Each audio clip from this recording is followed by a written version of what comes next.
Welcome back to the 411 Podcasting Network. I'm your host, Larry Csonka, and this is episode 95 of the 411 on Wrestling Podcast. You can follow us on iTunes, Stitcher, Spotify, Google Play, YouTube, the 411mania.com website, any major podcasting platform out there. Please make sure to subscribe to our show, share us around on social media, hit the thumbs up and subscribe on YouTube. We would greatly appreciate it. And before we get into things, I want to thank everybody for another great month of downloads. You guys have been spectacular. I always try to thank you as often as possible. I know we've had a lot of changes here recently, a lot of guest hosts popping on, and just trying to mix things up following Jeremy leaving the show. And it's been greatly appreciated. You guys have responded really well, and we love you very much. And here's to more successful months as we close in on episode 100. Joining me tonight to review WWE Super Showdown 2020 and AEW Revolution 2020, man who was on last week, Mark Radulich. Mark, how are you? Hey, Larry. Thanks for having me back. No problem, man. Good to have you back. It'll be a good time. Yes, sir. As we said offline, boy, is this going to be a podcast of a tale of two different shows. It very much was, and it's one of those things, man. It's what are you gonna do? Is we didn't design the shows. It's just the way they fell. So it was a funny thing. I don't know why so much thought of this. Part of it was I was listening to Dan Patrick's show the other day, and then Jon Moxley's post-match speech about drinking. Mark, we're roughly the same age. How are you? How old are you again? I will be 44 in June. Okay, I just turned 43. So my question to you is not like your dad gave you a beer or your uncle slipped you a drink at a wedding. What was your first rogue, illegal, alcoholic beverage you had? Like, at what age? I was probably 15, 16 years old. Me and Lou robbed my dad's liquor cabinet when we cut class at school. Fair enough. That's a good one. Yeah. It's like I had snuck the liquor cabinet here and there, but the first big illegal one is I did drum and bugle corps back in the day. And we were away for a weekend at Drum Corps Championship Finals over the weekend. And it was me and four of my high school friends who were in this senior drum corps. So it was all adults and us. And so we get there. And, of course, everybody's partying when we don't have to practice and everything. So we're like, we need to get beer. And we're fucking poor, though. And to frame this is back in, 92-ish. I'm 15, 16. Our first beer experience, and don't ask me why I ever drank beer after this, was 2 $6 cases of a beverage called, and those of you who know it will gag when you hear it, Meisterbrow. This shit was the foulest fucking beer. But there's no way anyone's going to card you when you buy Meisterbrow because the taste itself is punishment enough. But we sat there and we got these 2 cases of beer. We thought we were fucking kings. We filled up the tub with fucking ice cubes. We chilled the beer. We crushed the beer. And then they let us into the main party where they had the real alcohol. Mm-hmm. And then they also gave us a box of what we thought were cigars, and they were not cigars. Ooh. This story ends with us stealing an Elby's Big Boy and it ending up in the swimming pool at the hotel. Well done, sir. So, breaking laws at age 16. So there you go. Like I said, I was listening to the Dan Patrick show and they were talking about the first time you had a beer that wasn't given to you by a family member or something. And then Moxley was talking about his beer o'clock and he was going to knock back whiskeys and I was like, yeah, I was thinking back on that. And I'm like, Christ, I got really kind of fucked up that first time.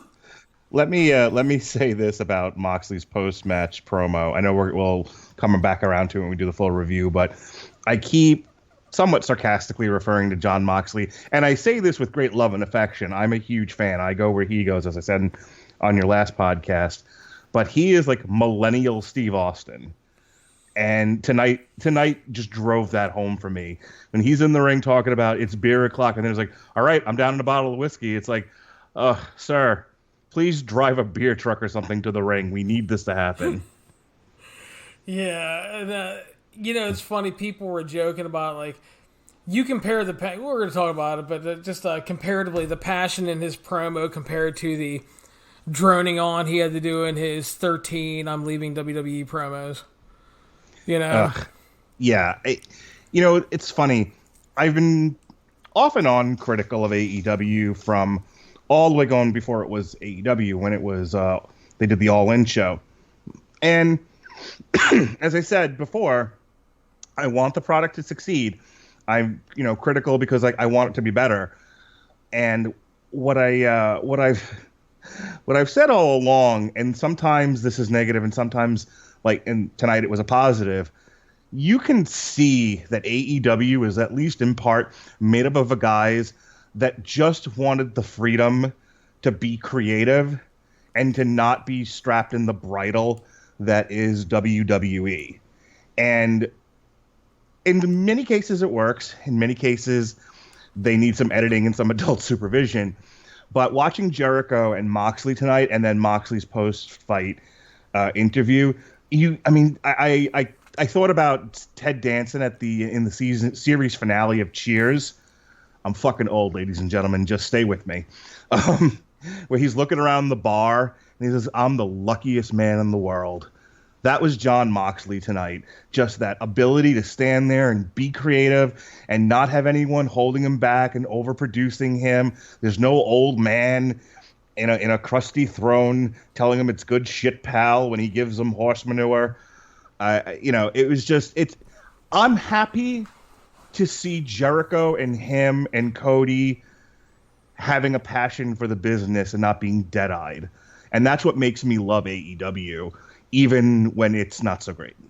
And here's the thing, too. I mean, obviously, there have been times where it's been very fair to be critical of AEW. I mean, Jeremy and I early on, just the stuff with the women's division, the fucking Nightmare Collective thing that they thankfully dropped. I mean, there has been fair targets, and it's just part of the job when you're going to review a show like that. And yeah, it's far from perfect. Tonight's pay-per-view, greatly enjoyable, and we're going to get to it. Not a perfect show by any means.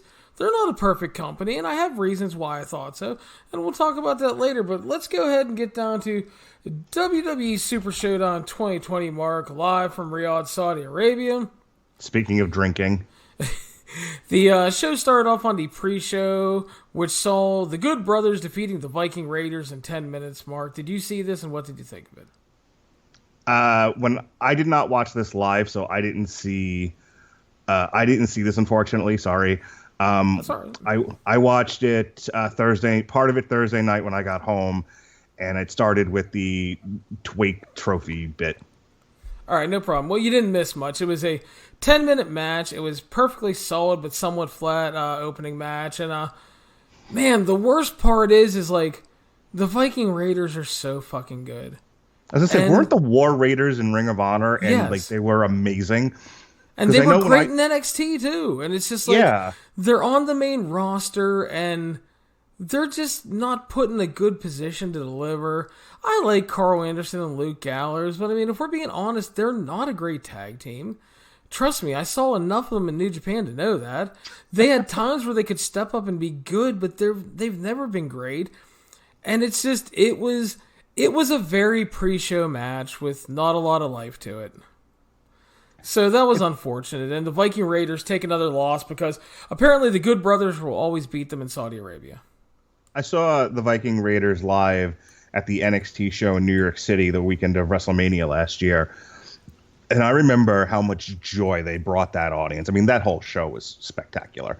But like from soup to nuts, and the Viking Raiders specifically, because I think that was their goodbye show before they got elevated to the main roster and had their name just beaten to death and strangled. And, oh boy, those poor bastards. But yeah, I remember how great the Viking Raiders were in New York and how great that match was. It's like they get to the main roster and not just them, but so many of these guys and gals, they come from NXT and they get to the main roster and it's like, well, here's what you're going to do. It's like, all right, I'm being paid a lot to do this. You're the boss, I suppose. But yeah, they just neuter these guys and it's like, there's so much potential there. Yeah, and it's really sad to see. And the worst thing I see is like when I review Raw every Monday, like they'll come on and have a match.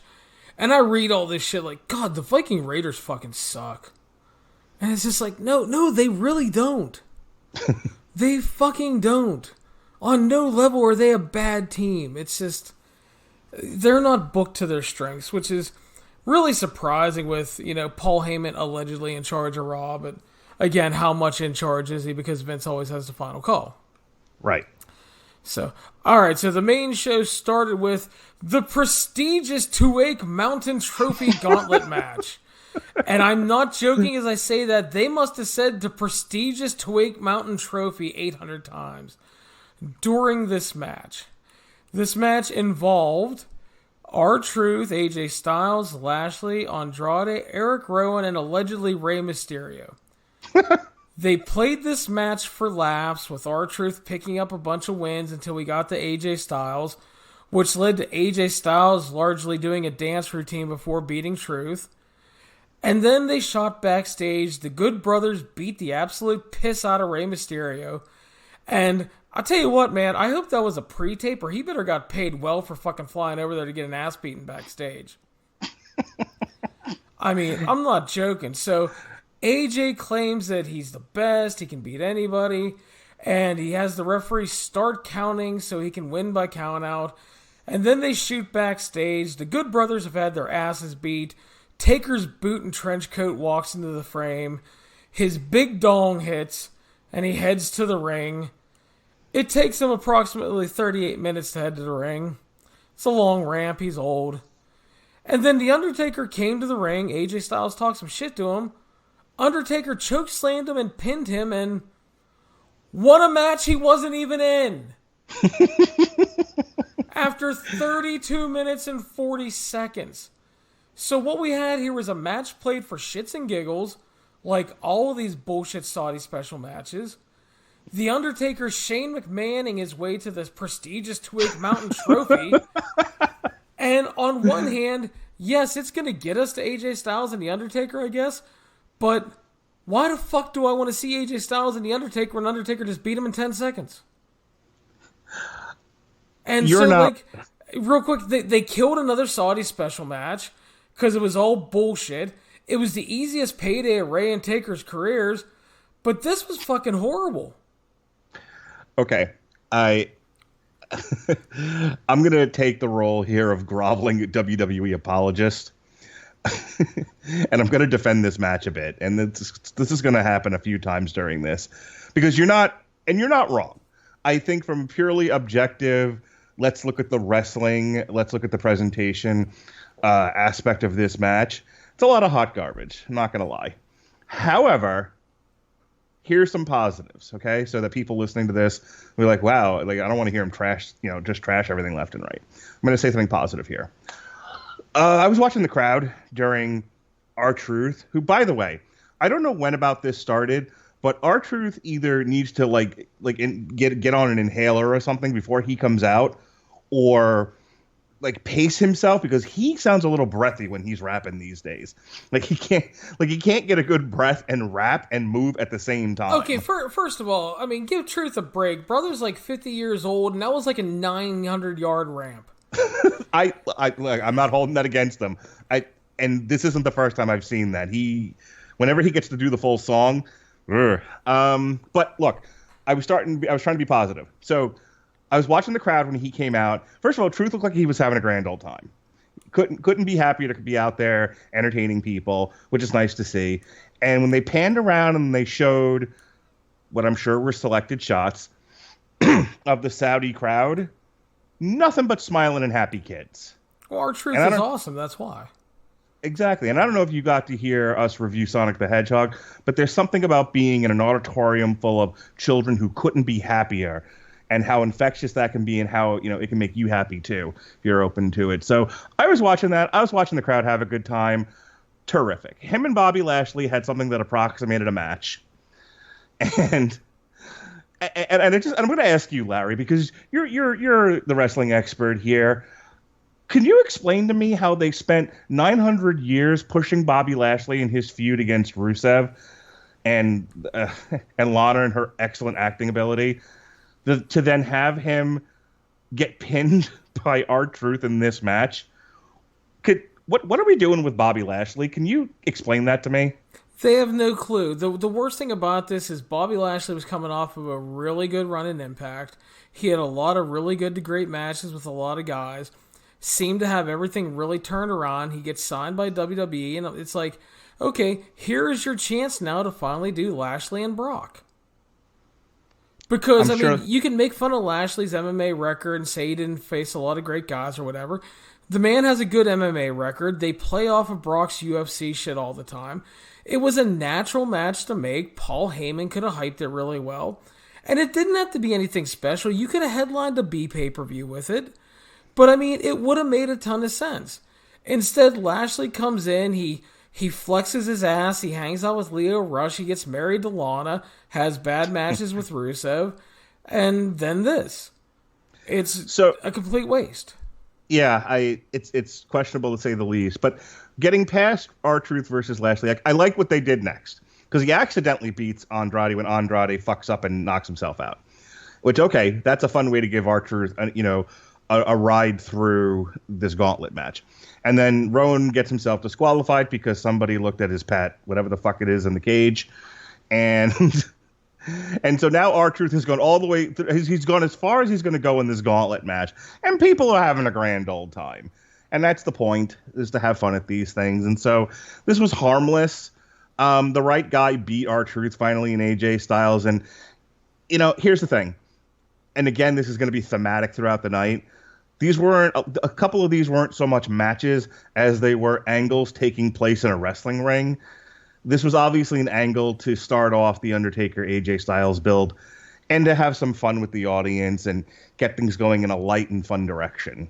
Meh. Don't get me wrong, dude. I like R-Truth, and I agree with what you're saying. People were having a good time and all, and yeah, it was a big angle. I didn't need them to take 33 fucking minutes to get there. For a guy to win a match he wasn't even in. They say that the success of your streaming app is based on how many hours you sit watching it. They had a lot of time to fill. Unfortunately. Next up was the first title match of the evening. SmackDown Tag Team Championship match, New Day versus Miz and Morrison. The Miz and John Morrison defeated the New Day 13 minutes via pin. I thought this one started a bit slow, but I thought it developed into a good match. And the expected title change for me anyway, and in my opinion, this was the best wrestling match on the show. I enjoyed this tremendously. Yeah, this was fun. I thought the wrestling in it was pretty solid. I thought all four guys, at the level that they are allowed to perform, rose to that level and maybe in some parts exceeded it. Like you, the title change was expected, but certainly appreciated. I like Miz and Morrison. I like them together, and I hope they do something. Oh, wait, they got beat on SmackDown the next night. Never mind. But I don't know now what we're doing with the New Day, so it'll be interesting to see what happens next. Yeah, well, they got that big Elimination Chamber tag match coming out of SmackDown with like 5 tag teams or 6 tag teams, so that's the next direction. So we moved on to singles action. Angel Garza and Humberto Carrillo. Angel Garza defeating Humberto Carrillo 9-10 via pin. Mark, what did you think of this one? Honestly, I know what's going to come next, and this might surprise you, but this match bored me to tears.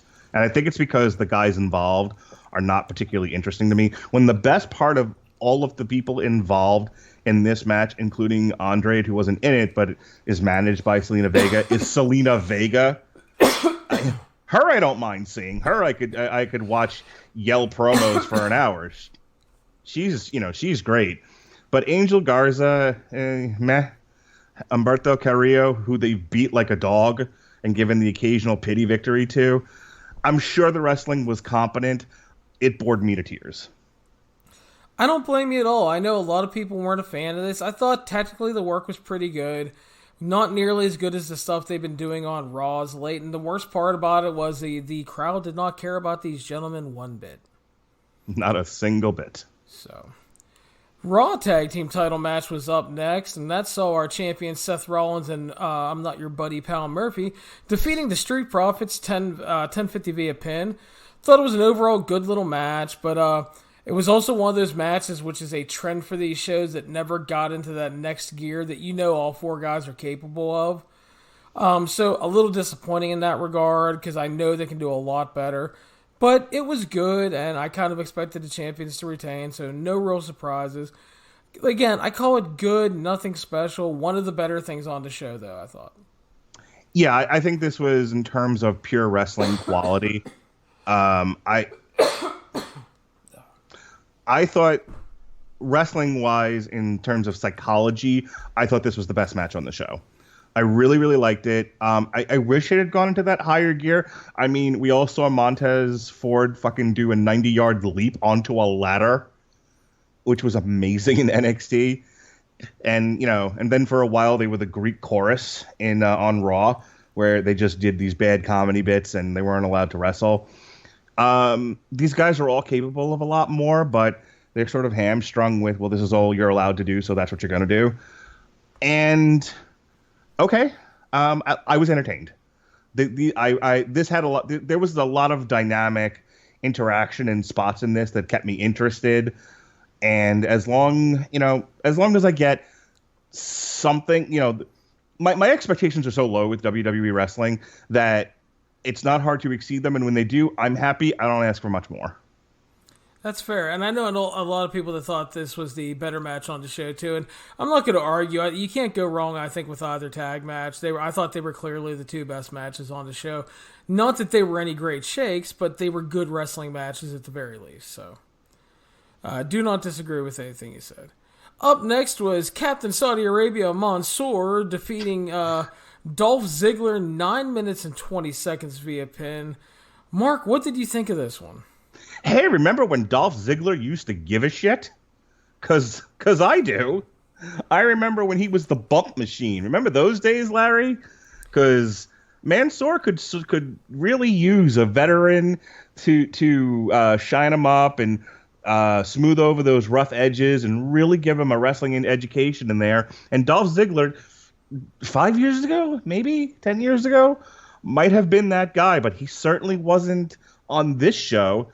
Mansoor tried his level best, and I almost wish that maybe they would use him more on like NXT UK.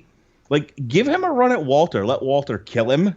But like, give him a few wins. Get him in there with Dragunov and some more of these guys. Get him working again. Get him working out those rough edges. Because this was a little clunky, and that's more on, I think, Mansoor than Dolph Ziggler. But Dolph Ziggler works as a who gives a shit right now, and Mansoor needs a little bit of guidance. I think Mansoor tried his level best here. It was okay, but it could have been so much better, and they could do a lot with Mansoor if anyone A, tried, or B, gave a shit. Yeah, I largely agree, but partially disagree with you. I thought it was solid.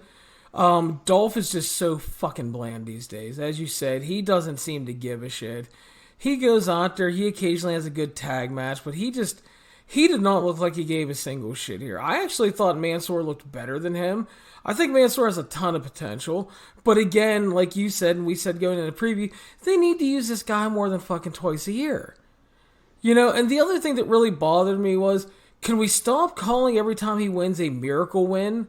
I mean, he beat fucking Cesaro, okay? I mean, the miracle win bullshit is getting old. It's like when every time the women do something, it's fucking history making. We fucking get it, but when you burn it into the ground like that, it's diminishing returns.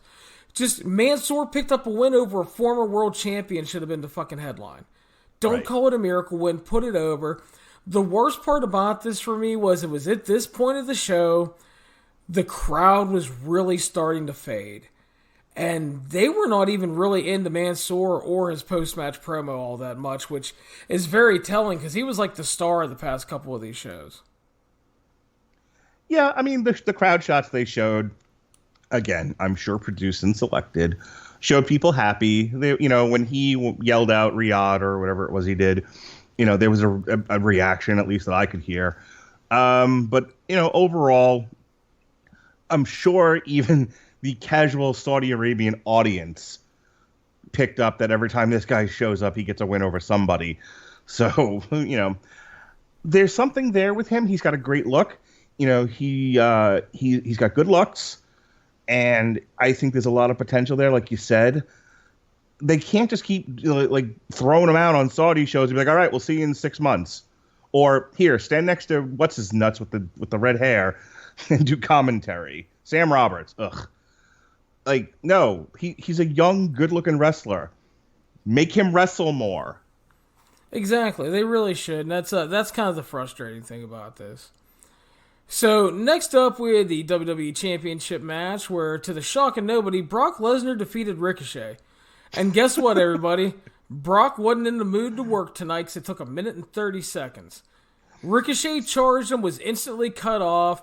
Brock mauled him, hit Germans, ragdolled him, hit an F5, and then he danced over his fucking corpse. Now listen, we all knew Brock was going to win, right? Of course we did. There's no problem with Brock Lesnar winning this match. Number 2, there's no problem with Brock Lesnar winning a dominant match. But you sit there and give Ricochet this big fucking blowjob underdog babyface video package. And then you make him look like the biggest fucking geek since Kofi Kingston on Fox. I mean, you ever get the feeling that the WWE is just trolling the audience at times? Dude, it's so sad. And I'm not one of these guys that like, oh, he should have stayed away from WWE. Listen, Ricochet, apparently, from all reports and interviews, was a guy that eventually always wanted to go to WWE. That's great. He's probably living his dream. He's making a good paycheck. I'm happy for him. But I'm sorry. I personally miss seeing Super Indie Ricochet and Best of the Super Junior winning Ricochet and Match of the Year having Ricochet. I'm not saying that he should have dominated Brock. I'm not saying this should have went 20 minutes. You can't give a brother 7 or 8 minutes to let him get a little flash before Brock kills him? And again, I have no problem with Brock absolutely dominating most of the match. But 90 fucking seconds? I mean, how is anybody supposed to look at Ricochet and identify with him anything other than the fact that he's a giant geek? Yeah, it's going to be a few years before you can take Ricochet seriously again. Unless on the next Raw, he pulls a gun and shoots Brock Lesnar. Look, he was half the reason Brock got eliminated from the Royal Rumble. And it's funny, I watched this match and I thought of a conversation I had with my kid. We passed a gas station. I don't know if you've ever seen Kangaroo gas stations. Yeah. But it prompted my son to ask, why do they always like draw pictures of kangaroos with boxing gloves? Which got into a whole conversation about boxing kangaroos and working bears, wrestling bears. And I watched this match with Brock Lesnar and Ricochet, and in my mind, and it may have been the time that I was watching this, and I watched it twice because I watched it by myself the first time, and I watched it with my son the second, and because I had to show this to him. And all I pictured was Ricochet in there with a live bear. It's the only way the match made sense to me. May sound strange, but I was able to appreciate the match that much more when I realized Ricochet was in there with a wild animal. Well, I mean, Brock pretty much is, so. Yeah. That said, I mean, I don't know what they were thinking here. I don't know what the logic behind this was, but because I do have sort of a trollish mind when it comes to the WWE these days and the internet wrestling community, I had a good laugh at this. I liked Ricochet when he was in NXT. It was the first time I'd ever seen him, and him bouncing all over the place, as is his namesake, was fucking great. And of course, he got bumped up too soon, and then he got thrown in and given nothing. And on a positive note, at least he got new ring gear, and he didn't come out looking like a cosplaying comic book character. There you go. That's all I got for you, Csonka. Yeah, it's just so frustrating. Again, I think you can have Brock dominate the guy, but you can also give him a little something. So at least you can say, Ricochet, put up a great fight, but Brock was just too much for him. I was going to say, didn't they do that with Balor and Daniel Bryan, where they kept doing the David and Goliath fighting from underneath, but eventually Brock is too much for you? And did they try that with Brock, and he go, nah, 3 times is way too much for that sort of thing. How about this? How about I just murder him? How about I just maul the guy? Like a bear? Yes, like a bear. And they were like, okay, Brock, you're the boss. And poor Ricochet is just like, you pan the camera and he's just in a corner, single tear, writing out his will and testament. Someone made a meme online. It was Will Ospreay holding a cell phone calling Ricochet. And it's like, hey, Rick, what up? And he's like, Nothing. What do you want? And it goes back to Ospreay. Don't call me anymore, you fucking loser. I don't know why. I saw it like right after that match. Somebody posted it and I laughed. Because I'm like, again, I feel bad for the guy. I just think you're totally pigeonholing him. And like, he wasn't in a good position anyway because the AJ Styles feud honestly didn't really do anything for him. And that was one of those feuds where everybody was like, don't worry, Ricochet's going to get his win back and have a great match with AJ. And that never happened. Same thing happened with Cedric Alexander as well, and everybody told me Cedric's going to be fine, and he's jobbing to Riddick Moss on main event. I know you're not the hugest fan of this particular person, but Jim Cornette was talking about Ricochet, and you know, they for years now, the WWE has been trying to find the next Rey Mysterio, and you know, so the newest likely candidate to try to make a new Rey Mysterio is Ricochet. There was a long conversation about this on one of the recent Jim Cornette podcasts. Here's the thing with that. Ray fucking won matches. He won a lot of matches. He was the Cruiserweight champion for what felt like forever. Him and Dean Malenko and him and Jericho had barn burners. For a while, like, those three guys held up that entire division. Don't forget Eddie. And Eddie. Yeah, and his stuff with Eddie. And I'm just talking about WCW here. For the longest time, they were like the cornerstones of the Cruiserweight division and one of the jewels on Monday Nitro. I think it's safe to say they're not doing any of those things with Ricochet. Oh, they're not. So it's just disappointing. And here's the thing, because whenever we talk about stuff like this, people are to go, well, Larry, not everybody can be a main eventer. I fucking know that. That's not what I'm saying. I'm set up for winning matches. Yeah, but I'm just saying, give him a little something so he can fucking walk away from this match like he actually still has a set of nuts. Okay? Yeah. There's nothing wrong with Ricochet being a great mid-card guy, shoring up the US or IC title division. This is something I rallied on for years because I never understood the fucking burial of Zack Ryder. Now, of course, Zack Ryder is not the wrestler that fucking Ricochet is. But Zack Ryder was one of the most over fucking dudes on that roster. He got cheered over The Rock one night. And the fact is, all they wanted to do with him was embarrass him 98% of the time. Well, he did the unforgivable. He got over on his own. Yes. I know. He was creative. He went for that brass ring, except that it wasn't his turn and that wasn't the intention, and so he was punished. But I mean, Zack Ryder's a dude. He is a good worker. He has a good look still. There's no reason Zack shouldn't have been a solid main event or a mid-card hand. There's nothing wrong with that, but they just wanted to shit it away because, you know, as you said, he made the mistake. He got over on his own. There's a 4-foot man on AEW who goes 50-50 with wrestlers 3 times his size. You can make anybody a main eventer in pro wrestling if you put enough thought and creativity into it. They just don't want to. And Marco's fucking over while he's doing it, too. That's what pisses everybody off. Yes, sir. I'm sorry, not everybody. The people that don't get it.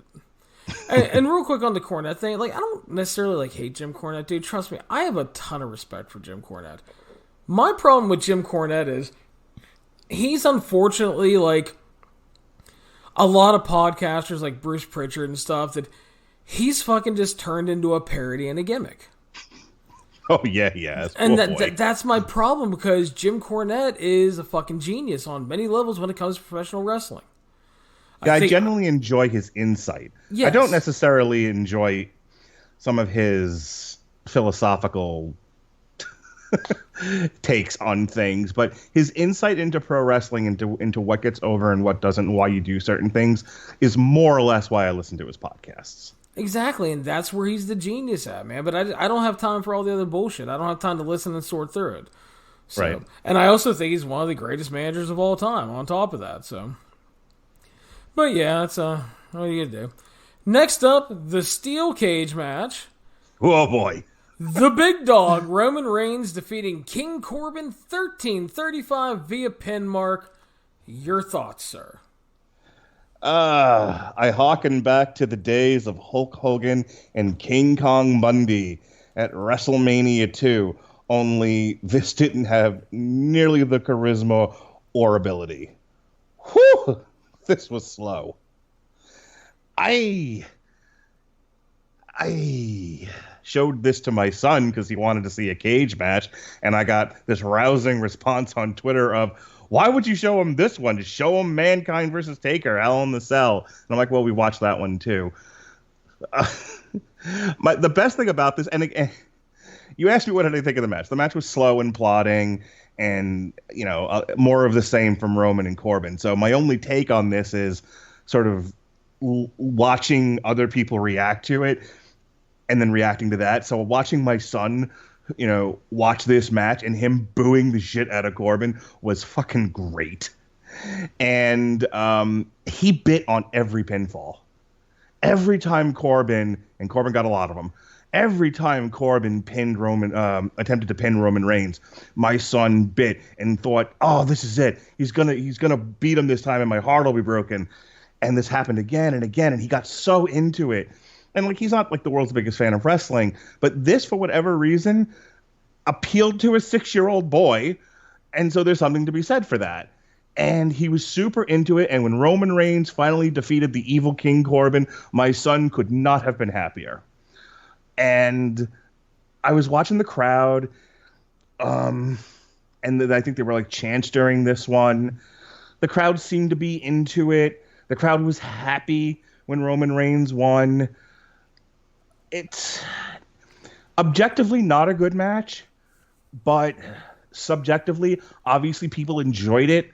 It was appreciated by, little kids and casual Saudi fans, and in that way, it served its purpose, says the groveling WWE apologist. All right, so your son and Baron Corbin's family greatly enjoyed this match. That's good to know. And no, I'm glad your son liked it. But I mean, I thought that first. Let me get this out of the way. I thought this fucking sucked. Thought it was horrible. Did you get King Kong Bundy Hogan flashbacks to this too, or is that just crazy me? Yeah, I think I liked Hogan and Bundy better than this, brother. I'm telling you.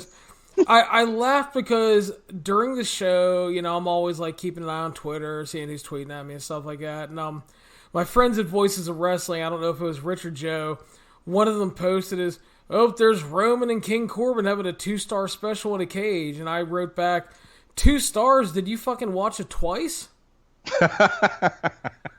No, I thought this was horrible. The work had absolutely no intensity to it for a cage match between two guys that have made each other dog food Jesus on separate occasions and supposedly hate each other. There was just no sense of urgency to the climbing or the pins. As you said, it was so slow. And there was just no drama for me. And worst of all, it was 13 and a half minutes. It felt like 60. And the crowd was generally dead throughout. There was some minor pops here and there. They were happy Roman won, likely because it was over. But the biggest thing was for me is WWE cage matches. I mean, thankfully this didn't have a shit ton of interference, but they just continue to be largely bad. And my biggest takeaway from this is keep these two away from each other forever.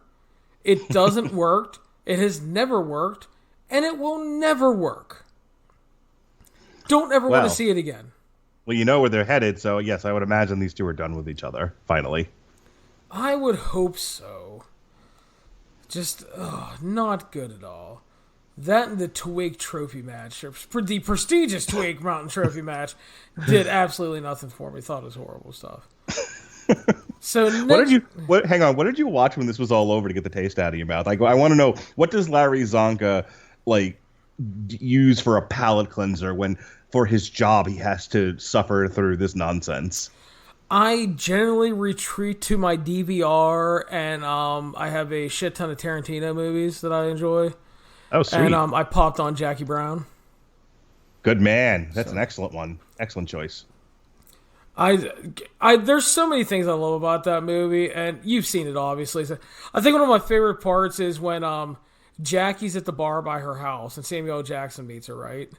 Mm-hmm. And he's he tells the dude to get him a screwdriver, and he looks at Pam Grier and he goes, "Do you need anything?" She goes, "No, I'm fine." And he's like, "Yes, you are." The bartender is so smooth, and then Samuel L. Jackson's putting over the bar, and he's like, you must come in here on Saturday nights and need N-word repellent to keep those brothers off of you. And she's like, no, I do all right. He's like, Jackie, I bet you do a bit more than all right. You're a fine motherfucker. And it's just like, it's like a 3-minute scene. I don't know why. It pops me every time. I love Quentin Tarantino films. I don't think there's one that I haven't enjoyed. But Jackie Brown, for reasons that are my own and personal, is one of my favorites. I think one of the weirdest things about that movie, I don't know why, but like the fucking De Niro part, just always like, it's so fucking weird. Like, are you talking about when he shoots? It was Jodie Foster. I can't remember if that's the actress's name or not. No. This is not. Fuck, I gotta look it up now.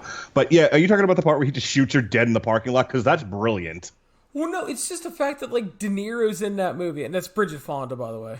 Damn it! I was so close. But no, it's just like, I don't know why it's like De Niro in that movie feels so weird. I mean, he's great in it, but it's just like the other bar scene with him and Samuel L. Jackson is great after he fucks her. Yes. And then he's like, so is she like your girlfriend? He's like, no. He's like, but you fucked her anyway. He's like, yeah, felt bad. He goes, oh, but you felt bad about it. Sean, when we reviewed it, Sean Comer and I talked about how there's so many other actors you could use for like a heavy, gangster type that doesn't say much and just sort of mumbles his lines. And I think it's so hilarious that Quentin Tarantino was like, you know what? Robert De Niro, because the only other one in history that I can think of that's as equally funny to me is George Clooney as Sparky the dog in South Park. Yeah. But yeah, I threw on Jackie Brown and relaxed, and I had a good time. That movie has a fucking phenomenal soundtrack, by the way, too. Yeah, if you don't like Quentin Tarantino's directing, you have to at least enjoy his appreciation for music. Yeah. By the way, real quick before we get back into the show, if you guys have never seen it, there's a 2-part director's chair with Robert Rodriguez interviewing him from El Rey. It's fantastic. It talks about their friendship and like the theory of how they get into making movies and everything. And hearing how he started picking his soundtrack stuff is just so cool. So yeah. But back to the Saudi Arabia show here. SmackDown Women's Champion Bayley defeated Naomi 11:45 via pin. Mark, what did you think of this one? This was better than I expected it to be. I think when we talked about it, Bayley's had some clunkers, but I was hoping that she would have a good dance partner here, and I think both of them had some difficulty wrestling in the gear that they had to wear for this show, it being Saudi Arabia and all. But they found their way through it. Looks like the crowd seemed to have enjoyed it. I thought Bayley, this might actually be my favorite Bayley match since she's been on this heel run. One, she didn't look depressed. She looked like she had some fire. She's like, I'm here to kick ass and chew bubblegum. And as we all know, they're all out of bubblegum. Naomi was a right proper face. She was bright. She was shiny. People seemed to be into her. The kids seemed to enjoy her. I make my daughter watch all the women's matches, and she loves Bayley and Naomi, so this was a heartbreaker for her. And she thought poor Bayley killed this woman at the end of the match. I looked over, and she's starting to tear up, and I'm like, what is wrong with you? And she's like, Naomi may never be able to wrestle again. Can I just tell everyone, watching wrestling with little children is the best thing ever. It was an interesting, inventive way to use the gear to trip up Naomi and win the match. And I had a lot of fun with this one. I thought it was good. Yeah, I thought despite some like rough edges early on, I thought it was a really solid match. In theory, the big thing they had going for them, unlike Natalya and Lacey, who just had to go out there and do a match with kind of no emotion, no heel face dynamic, was that they were allowed to work an actual babyface heel match. I didn't think it added as much as I would hope to it. As you said, the crowd seemed to really like Naomi, but they weren't like super into this as well. But I did like the creative finish, which if you guys missed it, was they had to wear, obviously they were wearing bodysuits and they had to wear like t-shirts over them. The finish saw Bayley trip her up, basically tie Naomi's foot into her shirt and then plant her on her head with the rose plant to finish her. So that was a cool finish, and like you said, it made good use of the gear. And I kind of attribute some of that rough edge stuff, as you mentioned, to the gear, because they're not used to having to wrestle and all that. So It wasn't horrible. I thought it was perfectly solid. Didn't mind it at all. And Bayley retains, and we'll see where they go from here. I hope they continue this trend of Bayley being fiery and angry and a badass and not like she's on antidepressants. I've been dying for Bayley to go to do this heel turn because I think she's one of the underappreciated talents they have. She's always the bridesmaid, never the bride, and now she gets to play on that, and then they give her so little to work with. And this poor woman, she's so good and she could be so much better. And yet, like the theme of this whole damn show we've been talking about, rug pull under every time. And so, like I said, this one, she actually had a lot of fiery heel charisma. And I'm begging to God they let her keep going in this direction and she doesn't go back to sad clown Bayley. I agree. I do like seeing her being a little more aggressive and stuff. I think it fits. That fits the heel turn for me much better than her just being Debbie Downer. Yeah, 100%.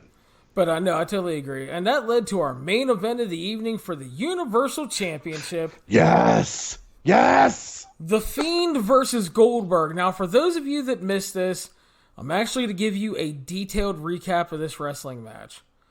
Goldberg hits a spear for 2 at the bell. The Fiend gets the mandible claw.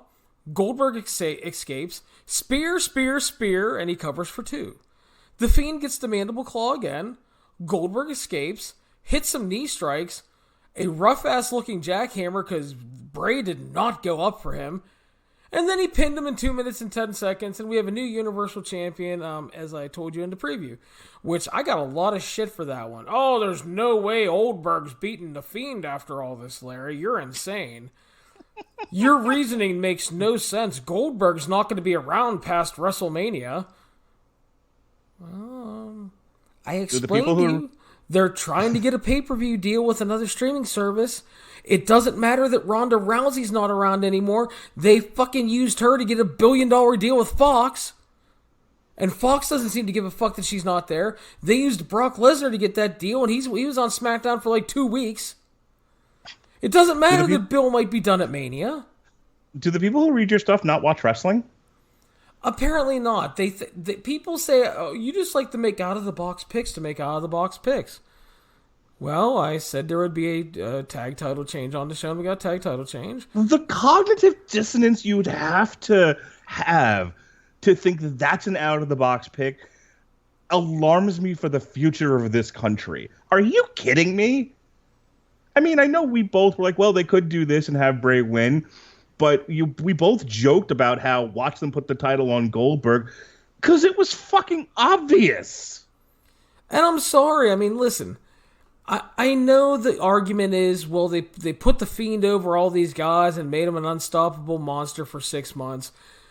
The whole thing, to me, if you want to look at it from a storyline aspect, the whole thing with the Fiend is he basically won his matches because not only was he kind of a monster that no-sold things, but look back at the Seth Rollins feud. He mind-fucked that little bastard before they even got in the ring to the point that Seth was crying in the corner on an episode of Raw. Okay, so basically the Fiend had everybody beat before they went into the match. Daniel Bryan kind of overcame to a point, lasted longer than everybody else for the most part, outside of the horribly long Seth matches, and then he eventually got beat as well. The thing is, when they ran that angle on SmackDown, that's to me when I felt they were doing the title change, because Goldberg's in the ring, the lights go out, the lights come back on, and Goldberg goes, "You're behind me, aren't you?" And they turned around and speared him out of his fucking boots, and the Fiend disappeared. Some will joke that Bill was too stupid to be mind-fucked.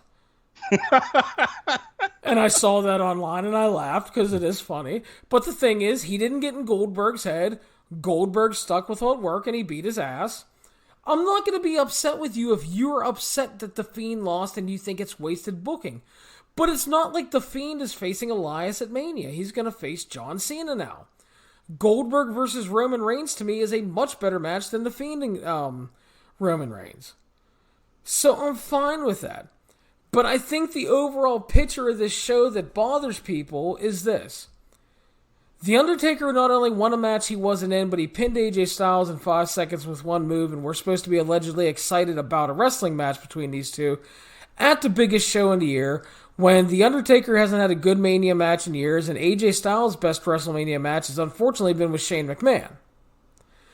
Add on to the top of that AJ's regular matches haven't really been breaking the gentleman's 3 stars in a long time. He's, good, but he's way far from the performer he used to be. Maybe it's Mania. Maybe they'll find some magic in that old hat of The Undertaker, and maybe it'll be good. I don't know. But it doesn't exactly brim me with hope. Now, one thing I will throw out there before Monday's Raw is AJ Styles is facing Aleister Black on Raw. Undertaker kicked the shit out of the Good Brothers in Saudi Arabia. Maybe it's not Taker and AJ. Maybe they go the Nathan Jones route, and maybe they try to put Aleister Black over, and maybe it's going to be Taker and Aleister Black versus the OC in a handicap match. Which, in theory, I think does have a little more potential than a straight-up singles match. Now, some people won't be happy with it, but some people aren't happy with AJ and Undertaker either. But I'm just going to throw that little morsel out there and let it rock around in your noodle until it officially gets announced. The other thing is obviously Brock kills Ricochet and makes him a geek in 90 seconds. Again, there's no problem with Brock winning.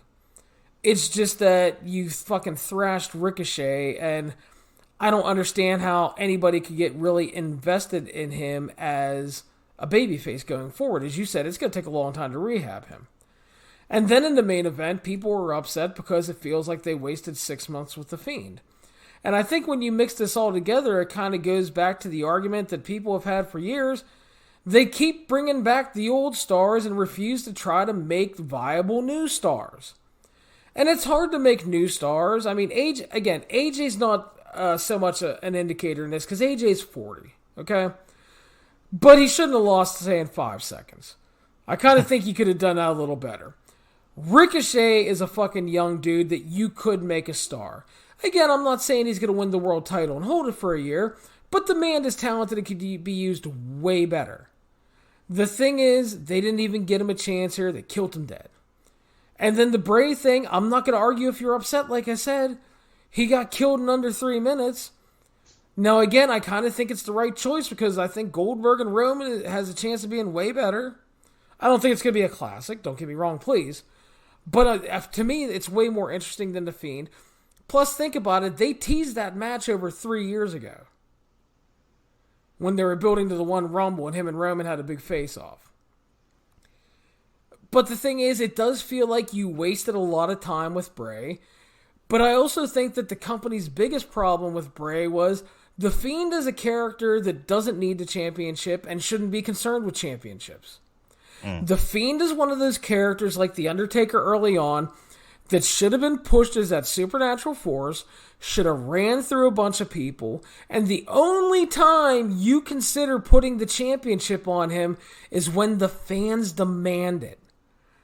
Like, if there's a point to where Bray is this fucking wrecking fools for 9 months, and whoever's the champion, Johnny Boots and Tights is out there as your world champion, and he's out there, and I've beaten everybody, and I'll take anybody on, and the crowd starts chanting, wowie, yowie, wowie, then you consider it because they won it then. I felt like they rushed it onto him too soon. And yeah, I mean, I'm not going to argue it could be damaging to Bray, but in theory, he should be beating Cena at Mania because John's not full time. Now, if he loses to Cena at Mania, you guys can bitch all you want. Because that will be a horrible call. Because John ain't coming back working a live event schedule anytime soon. Oh, Larry. Let me tell you why I never bought into The Fiend. Tell me, Mark. And why I laughed heartily as my kids and I enjoyed the hero, the Beast Slayer, the superhero, Goldberg, defeating the evil clown that is The Fiend Bray Wyatt. So Bray Wyatt comes up from NXT onto Raw as Cajun cult leader, crab walking, proceeds to lose every match. Just every feud, every match. They beat him like a drum to the point where it becomes laughable. I remember during the Orlando WrestleMania, I think he was world champion at one point, and then he had that ridiculous match with Randy Orton. Oh, with the sperm in the ring, yeah. Yeah, good stuff. Bray and his projector.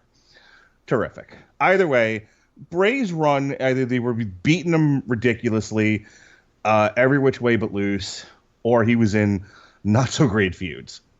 So when they started with the Firefly Funhouse, I wouldn't even watch those segments.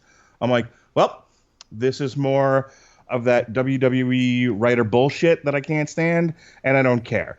And everybody around me was like, Radulich, you like the Ultimate Warrior. No one cares about your opinion. This with noses high in the air, they're like, this Firefly Funhouse is just the best. It's the talk of the town. And I'm like, no, this is all going to fall apart. Watch. And then they did the thing with the Fiend. They had him debut. They gave him the Code Orange music, and everyone's like, that's how you make a fucking star. They were like, it was a renaissance in the WWE. And I said, watch, this is going to be hot garbage. This is not going to work. And everyone's like, oh, you like Goldberg. Nobody listens to you. Shut up. Okay. And then he proceeded to fake break Finn Balor's neck. Remember that? Remember when he snapped a guy's neck in the middle of the ring? I do remember this, yes. And I laughed, and I looked at it kind of like, like a dog, just very quizzically. And everyone's like, "Oh, it's fine. You can break guys' necks in pro wrestling. It's believable." Okay. And then he did the thing with Seth Rollins with the 900 curb stomps, and then in the red moonlighting, and this just went on and on and on. And I said to anyone that would listen, they're going to beat him. They're never going to let this reach its full potential. They haven't yet. Why would they start now with Bray Wyatt? For some odd reason, this motherfucker can run a marathon, be leagues ahead of everyone, just running laps on the whole damn roster, get to the finish line, and somebody from Vince McMahon or who the hell knows in the back shoots him at the finish line. And everybody runs over his corpse. I've seen it, and I've seen it again with Bray Wyatt.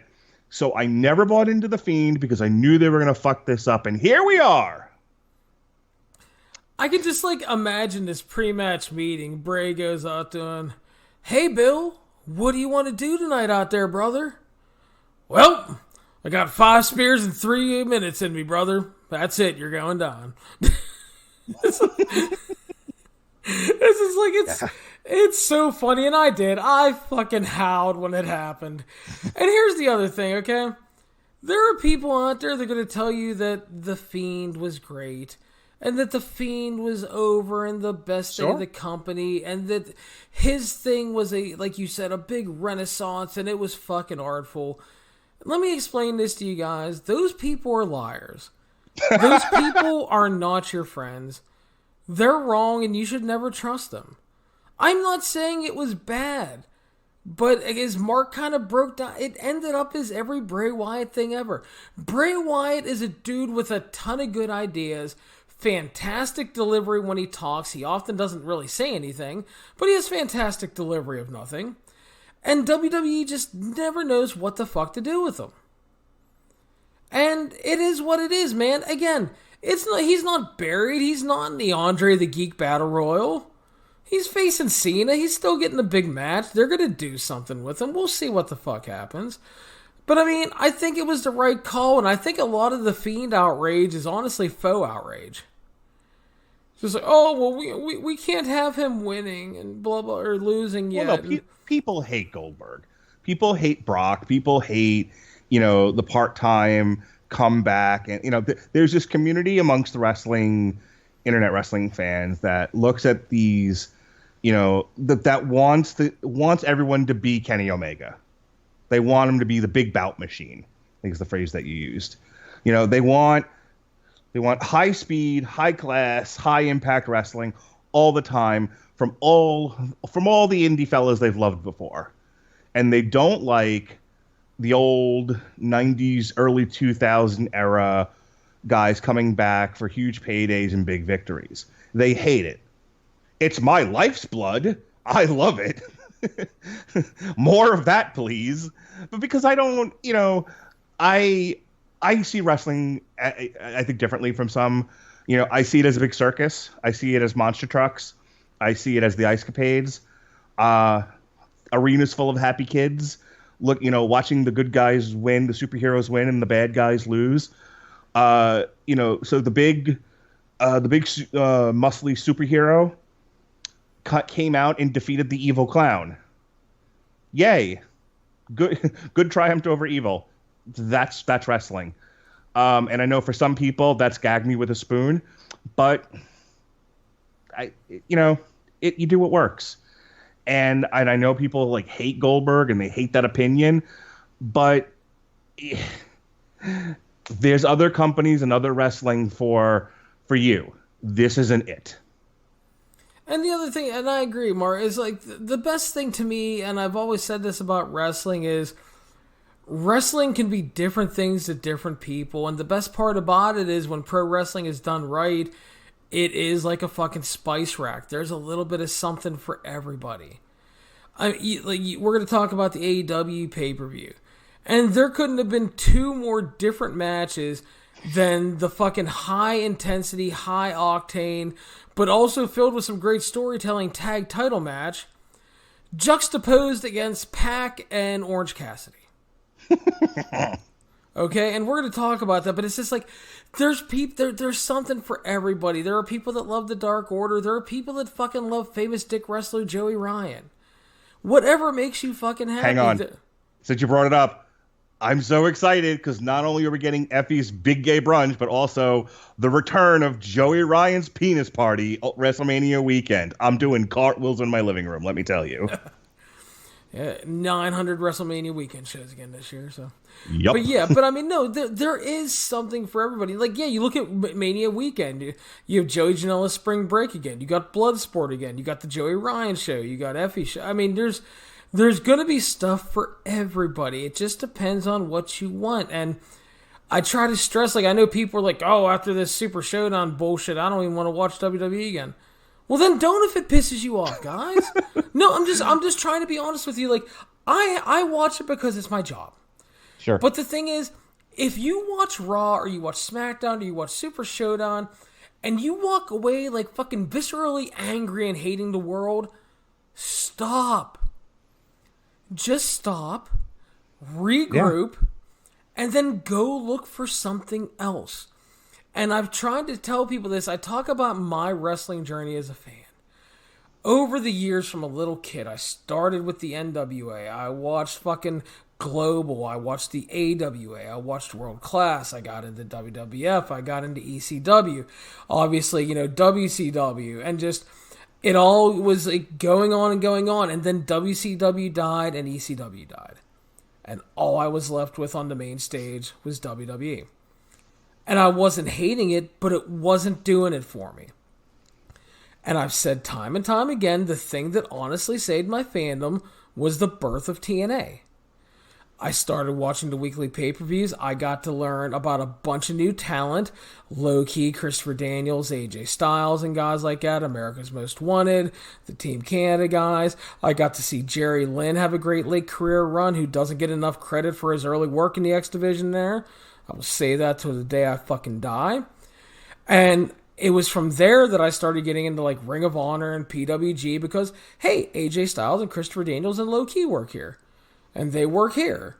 So I would get DVDs on occasion. I got into Lucha.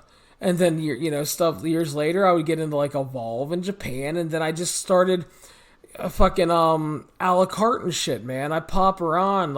I hear about a couple great Stardom matches. I cherry pick some Stardom matches. I do this, I do that. Hey, All Japan had a great show, Larry. You should watch these 3 matches. On it. I'll watch it. I mean, part of it is because I love it. Part of it is my job.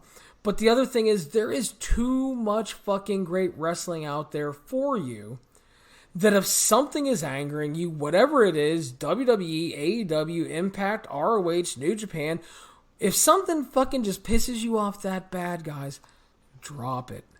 So I never got pissed, but I got so bored by the mayonnaise on white bread product that was WWE a few years ago. I almost stopped watching just out of lethargy. I'm like, I don't, I would watch 1 hour of Monday Night Raw for the same reason most people go to church. It's like, well, it's a thing that I've done for many, many years, and I can't really get out of the habit of it. But I record my podcast at 9:00 almost every night of the week. So, I would watch 1 hour of Raw, and that was all the wrestling I watched. And I almost stopped watching that too, because the WWE product bored me to tears. And around this time is when a little gaggle of people around me were like, you should be watching Impact on Twitch. And, they would be they would be talking about these different shows here and there. Like, you should give this a try. You should give that a try. Like, don't just give up on wrestling. Try these other things. And you know what weirdly, and I'm kind of an odd duck, but weirdly, you know what the first thing I watched an entire season of, and it became a thing that me and my daughter would do? We watched Women of Wrestling. And I loved it. Dude, now, I reviewed the last season, dude. No, there's nothing wrong. First of all, that show has great production value. Sure it does. Absolutely. My daughter and I, that became like a Monday routine of ours, because I always had it on the DVR. And she would come home from school, and when her homework was done, we would sit and watch Women of Wrestling. And she got super into it. There were a whole bunch of characters, and I also double in TNA. They wrestle there as well. She cheered for, like Fire and the Sassy Massey, and she just loved it. I loved it. I was like, wow, this is a really fun show.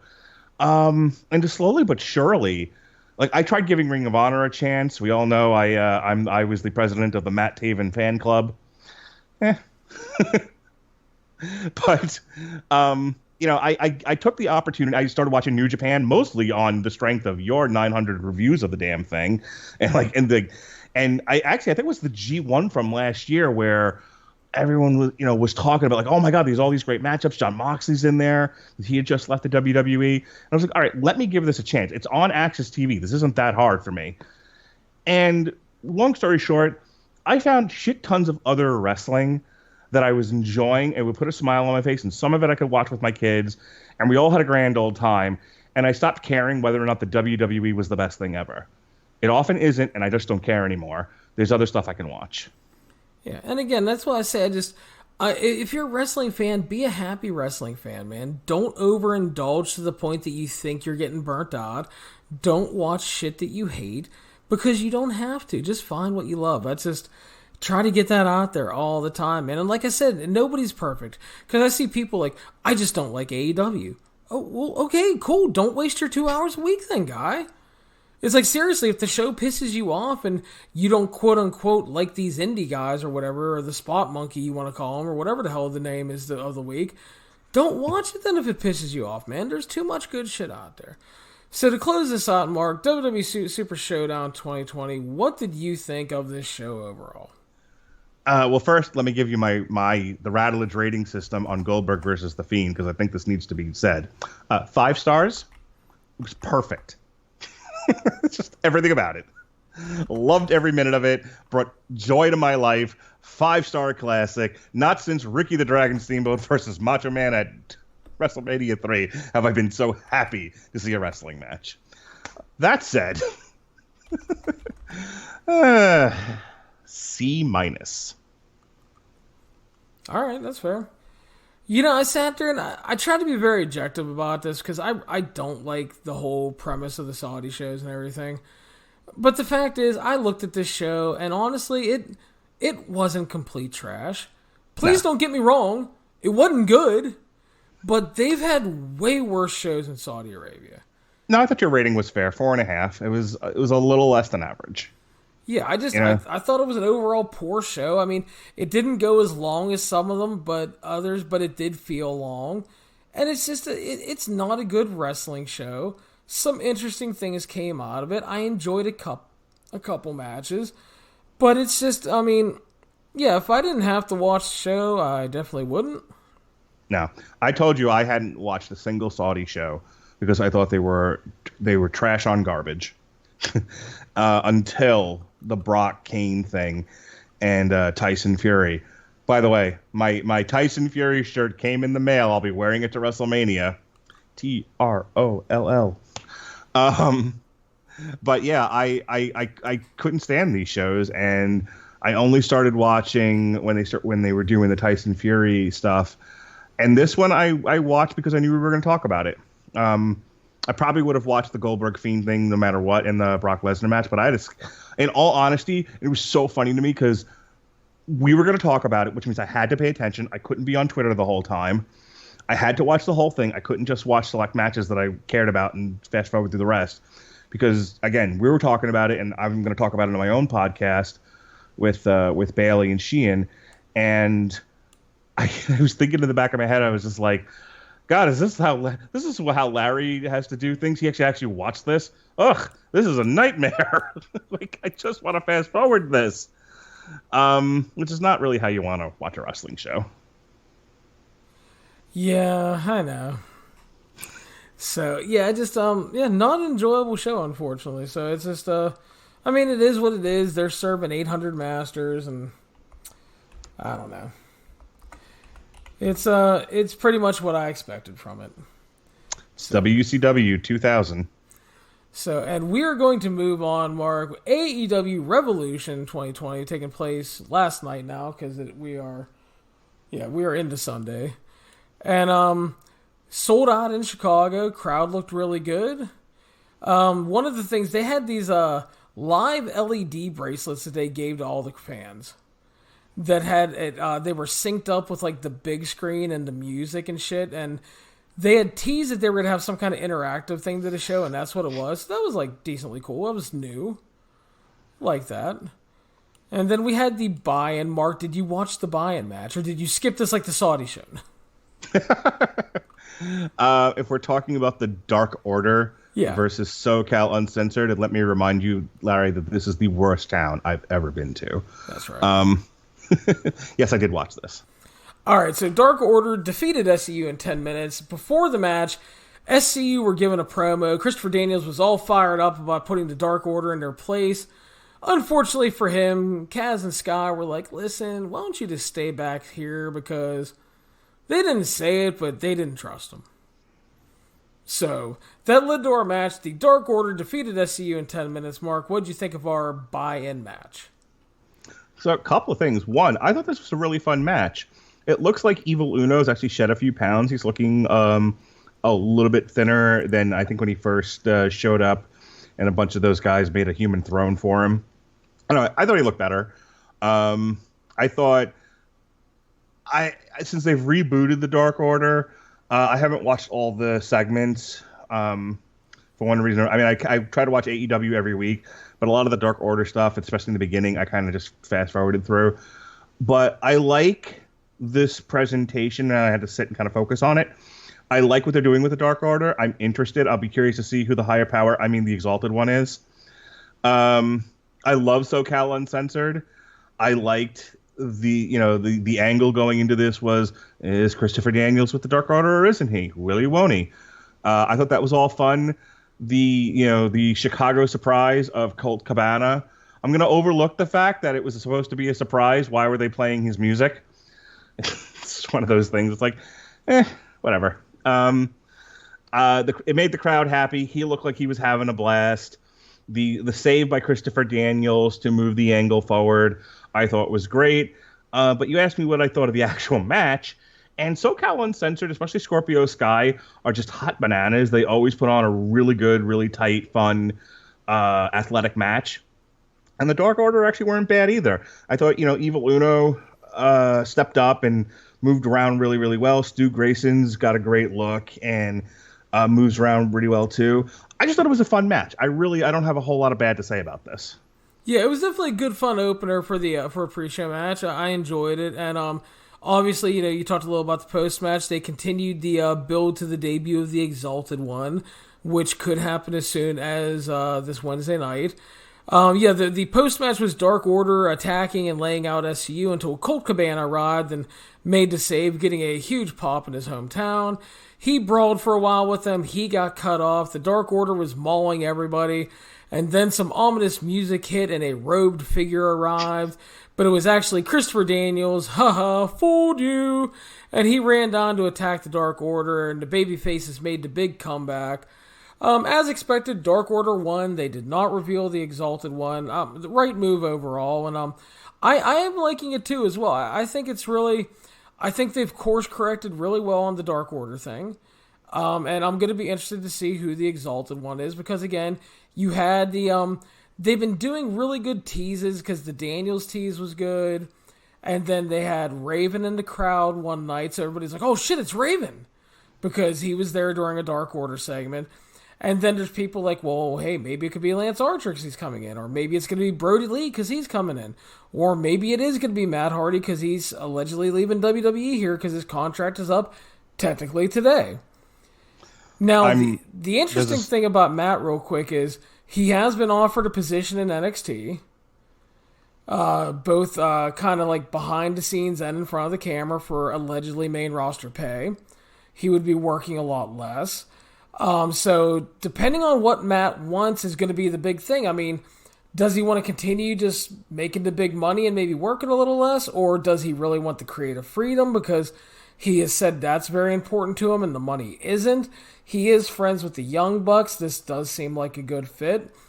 It'll be interesting on Monday, though, because if Matt Hardy doesn't come out like Monday or Tuesday and announce that he's making some indie appearances or Mania weekend appearances, I think that might lead to believe that he's staying.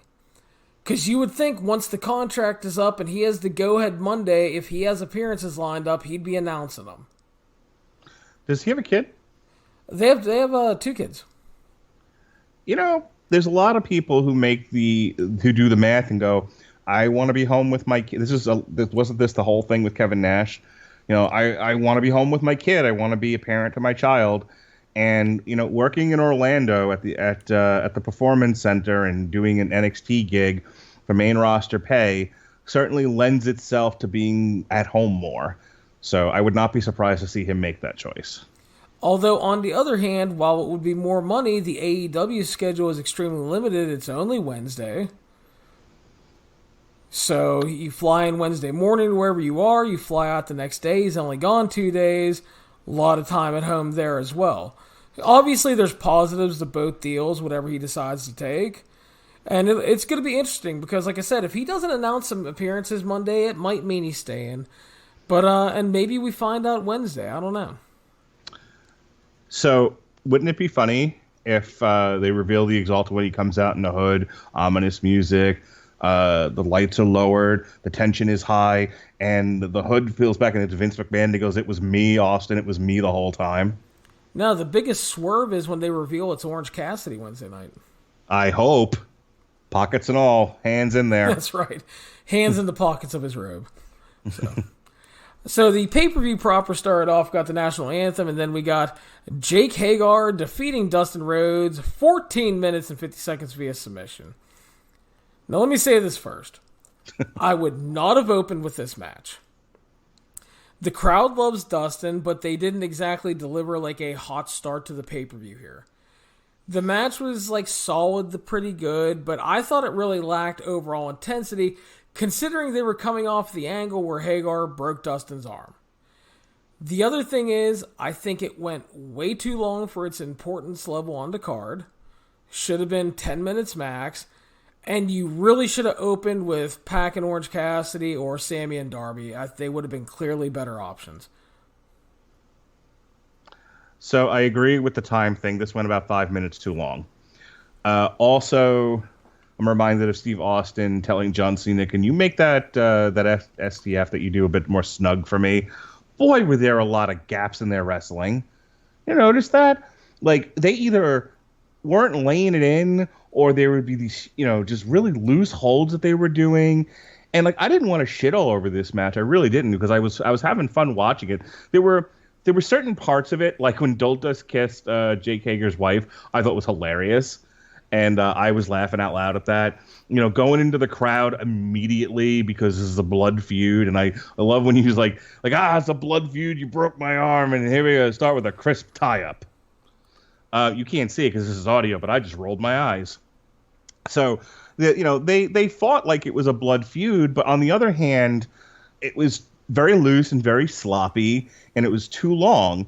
And so there was a germ of a good idea here, but not great execution. I agree. By the way, there's some post pay-per-view news coming out of this show from PW Insider. By the way, I want to give credit. In the main event, Moxley was busted open legit when he hit the ring post in the main event. That was not a blade job. And for a little bit, he was actually seeing triple after he hit the ring post, so that's not good. Oof, going forward, Dustin Rhodes and QT Marshall are going to be a regular tag team, being called the Natural Nightmares, managed by Brandy Rhodes, so that's nothing wrong with that. That's a nice, solid undercard tag team. I like that. And Colt Cabana is officially signed with AEW, was speculated a few weeks back. He will be working as a wrestler, producer, and occasional announcer. Oh, good for him. So, and God bless Colt, he deserves a spot on national TV for everything he's done in wrestling. So, I agree. Next up was an announcement that I fucking cackled like a maniacal evil villain at. On March 25th, AEW will debut the Blood and Guts match, which is War Games. 2 rings, a giant cage, and the reason I'm laughing about this, because early on when Vince McMahon was asked about AEW, he was bitching, the Blood and Guts promotion. I can't see TNT letting that Blood and Guts crap on their network. TNT is about ready to let anything happen on that network, since I think the best thing they've got going might be the last OG. And AEW brings in sufficient enough ratings in 2020 with the long tail of options to watch television. Short of killing a man, I'm sure TNT's been like, whatever you guys want to do, it's fine. Keep going. We got you. I just laughed. I just remember that call with Vince. Can't imagine TNT letting all that Blood and Guts on their network. No way. I think Vince McMahon has now famously misread the entire AEW situation. A little bit. So next up, we had Darby Allin versus Sammy Guevara. This match started with a long brawl on the floor because Darby Allin was fucking pissed off that this dude jammed a skateboard into his throat and tried to kill him. Hit a big John Woo into the barricade. They brawled over the floor. Sammy Guevara took control, hit Darby with the skateboard, set up a table, and then hit a fucking beautiful-looking 630 off the top through it, putting Darby through the table. And it was at this point that the official match started. I actually really liked that hot start, though, because kind of like what we were talking about, that's what, like, Dustin and Hagar brawled in the crowd a little bit, but it never felt really hot and intense. This felt like these dudes hated each other. Yeah. So they ended up, it was a short match. Darby Allin defeats Sammy Guevara in around 5 minutes via pin. Overall, the whole package considered, I know the official match, technically short. I thought this overall package was really good. I thought both guys busted their asses. Darby overcame. He got his revenge. Both guys got the shine. Again, this was something they really should have opened with, I thought. I really enjoyed this. I thought it was really good. And these guys they've both gotten over extremely well. They've both acclimated to TV well, and they're both going to be stars for this company. I love this match. I love the intense brawling in the crowd to start, and the referee going, "Would you please get in the ring now, please?" I'm like, no, we're going to keep trying to kill each other on the outside. And speaking of killing one another, that spot where Darby Allin suicide dove out of the ring, and I don't know what the intention was there, but the way he landed, and this is going to happen a few more times, especially in the next match throughout the night, where people are landing directly on their fucking heads. My God. There are times when I watch AEW where I actually audibly scream out loud because I'm afraid the wrestler just killed themselves. It is unbelievable.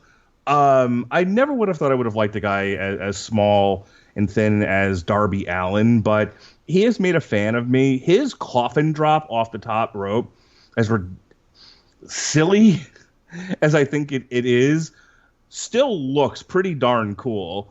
And it looked like he jumped all the way across the ring to deliver it in the finish of this match. I love this. I think Sammy Guevara is great with the Inner Circle, and I think he makes a great smarmy heel. Another guy who, in the shows like Fyter Fest and Fight for the Fallen and all that, I wasn't really into, and he was just sort of nameless, faceless cruiserweight. But he has developed this great character on Dynamite, and these two, I hope this is the beginning of a long feud for them and not the end, because they made magic tonight. Yeah, I love both guys a lot, and Darby, for me, ever since he started, he's had, and like, I try not to compare it to especially star wrestlers, but for lack of a better comparison, Darby has this really kind of cool mix of Mikey Whipwreck and Mick Foley. Because he's that perfect small underdog babyface that you always believe can overcome. But then, like, you see matches like the Jericho match and stuff like that to where he takes that insane beating as well. And it's just, he garners so much sympathy with that combination of the two. And I liked Darby for a long time in Evolve. He went from just a dude who could kind of barely wrestle to a guy that you thought was just going to do, I'm going to kill myself spots all the time. And then really started developing into a good wrestler. Like, I saw something on Twitter, like, he busted out a Fujiwara armbar at one point. Someone goes, when did Darby learn a fucking armbar? And I'm like, well, like 4 fucking years ago in Evolve, okay? Don't be a shithead just because you think all he is a coffin drop and riding a skateboard. No, and like as I've talked about this a lot, I don't think enough can be made about how well both of these guys have acclimated to TV. Because obviously Darby worked a lot of Evolve, and that was on iPay-per-view, and sure, I mean, that you have to work to the cameras and stuff. Sammy works some iPay-per-view. But, like, that's totally different when you have to get to, like, main TV.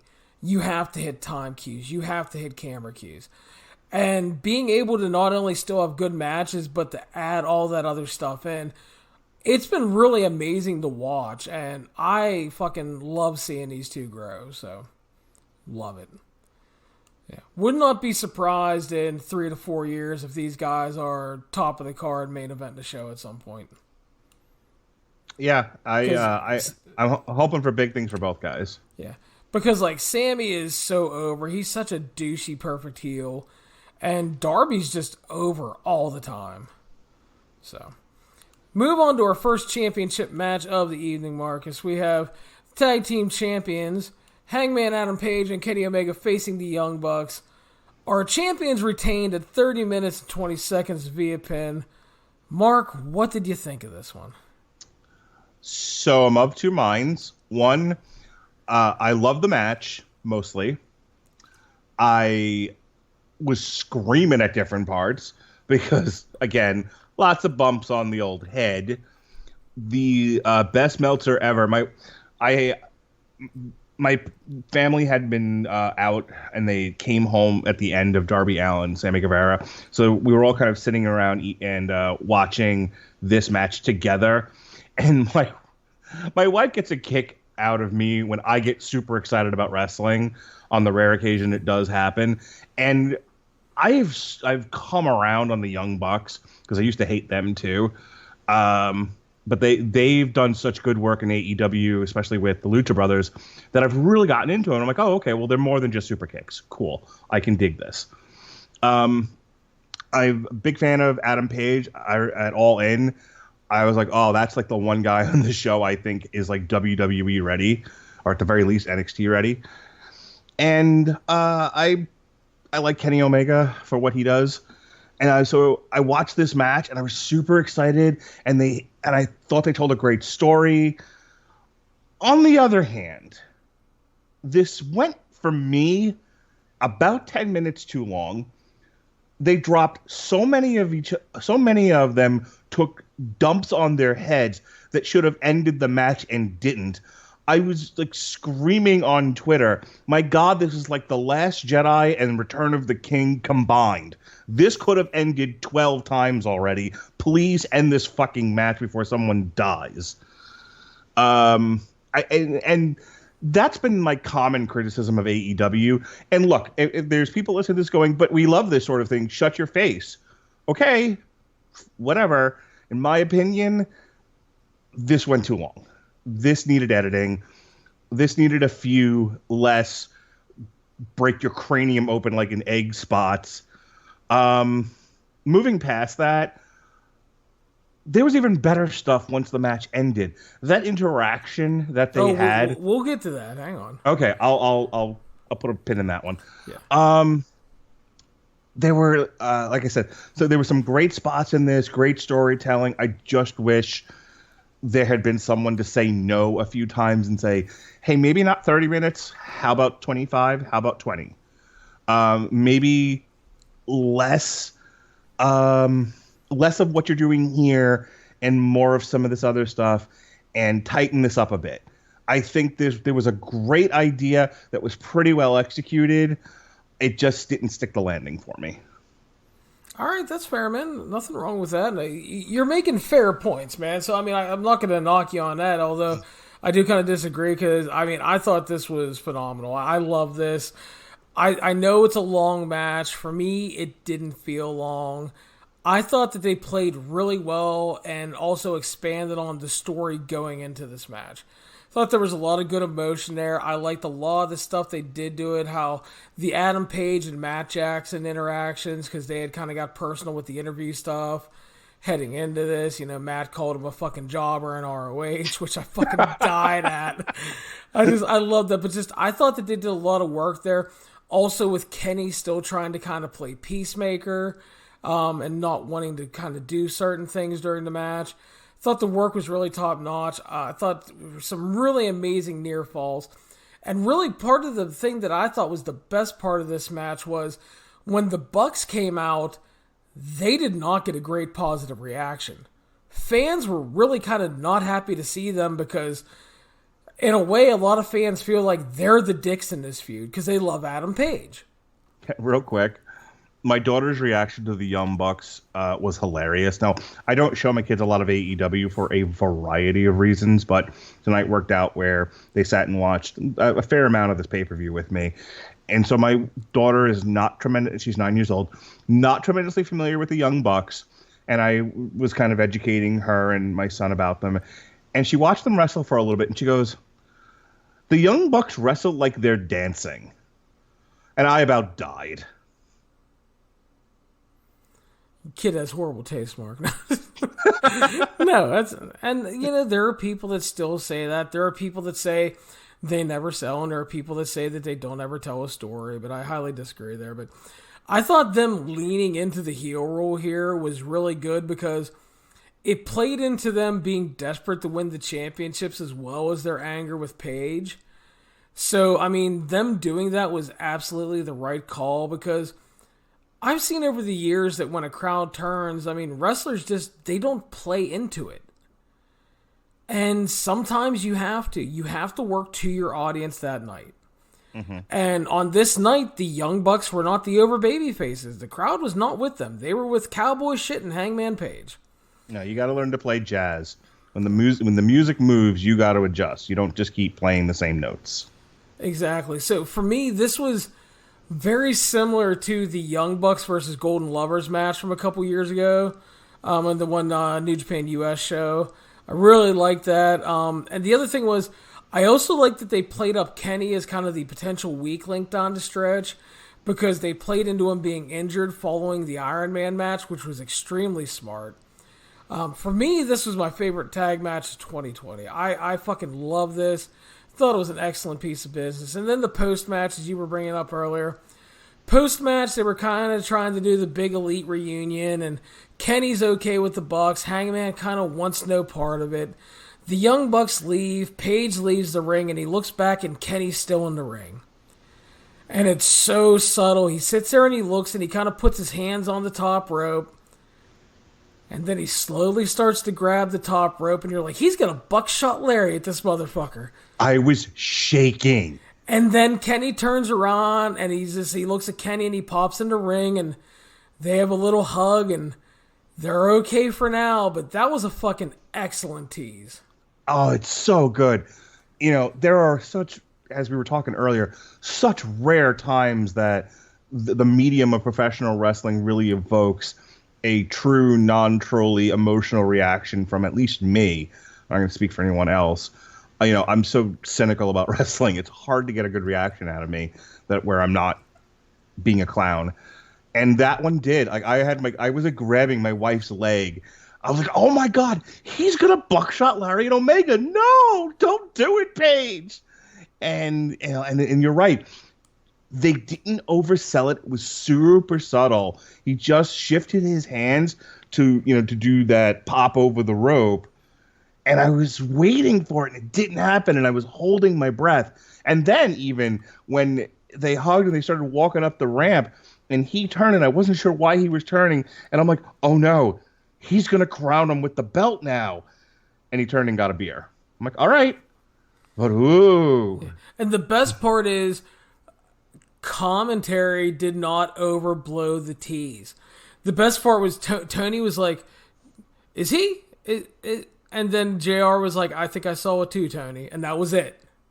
Yeah. It was very, very lightly done. And that is, for me, the best part of it. Yeah, I've heard you say on your podcast a number of times how the WWE just tends to beat you over the head with things as if you are oblivious or a 5-year-old. And it's nice that AEW and the commentary have enough faith in their audience to just kind of give you a bit of a wink and leave it alone. Let your imagination do its thing and fill in the blanks and let the story breathe. As a film guy, I really appreciate that.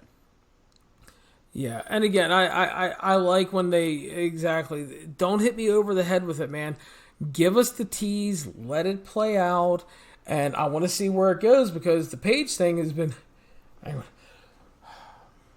I'm going to sneeze any minute now. I'm trying not to do it in the mic. But but it's like something's going to happen. We all know something's going to happen.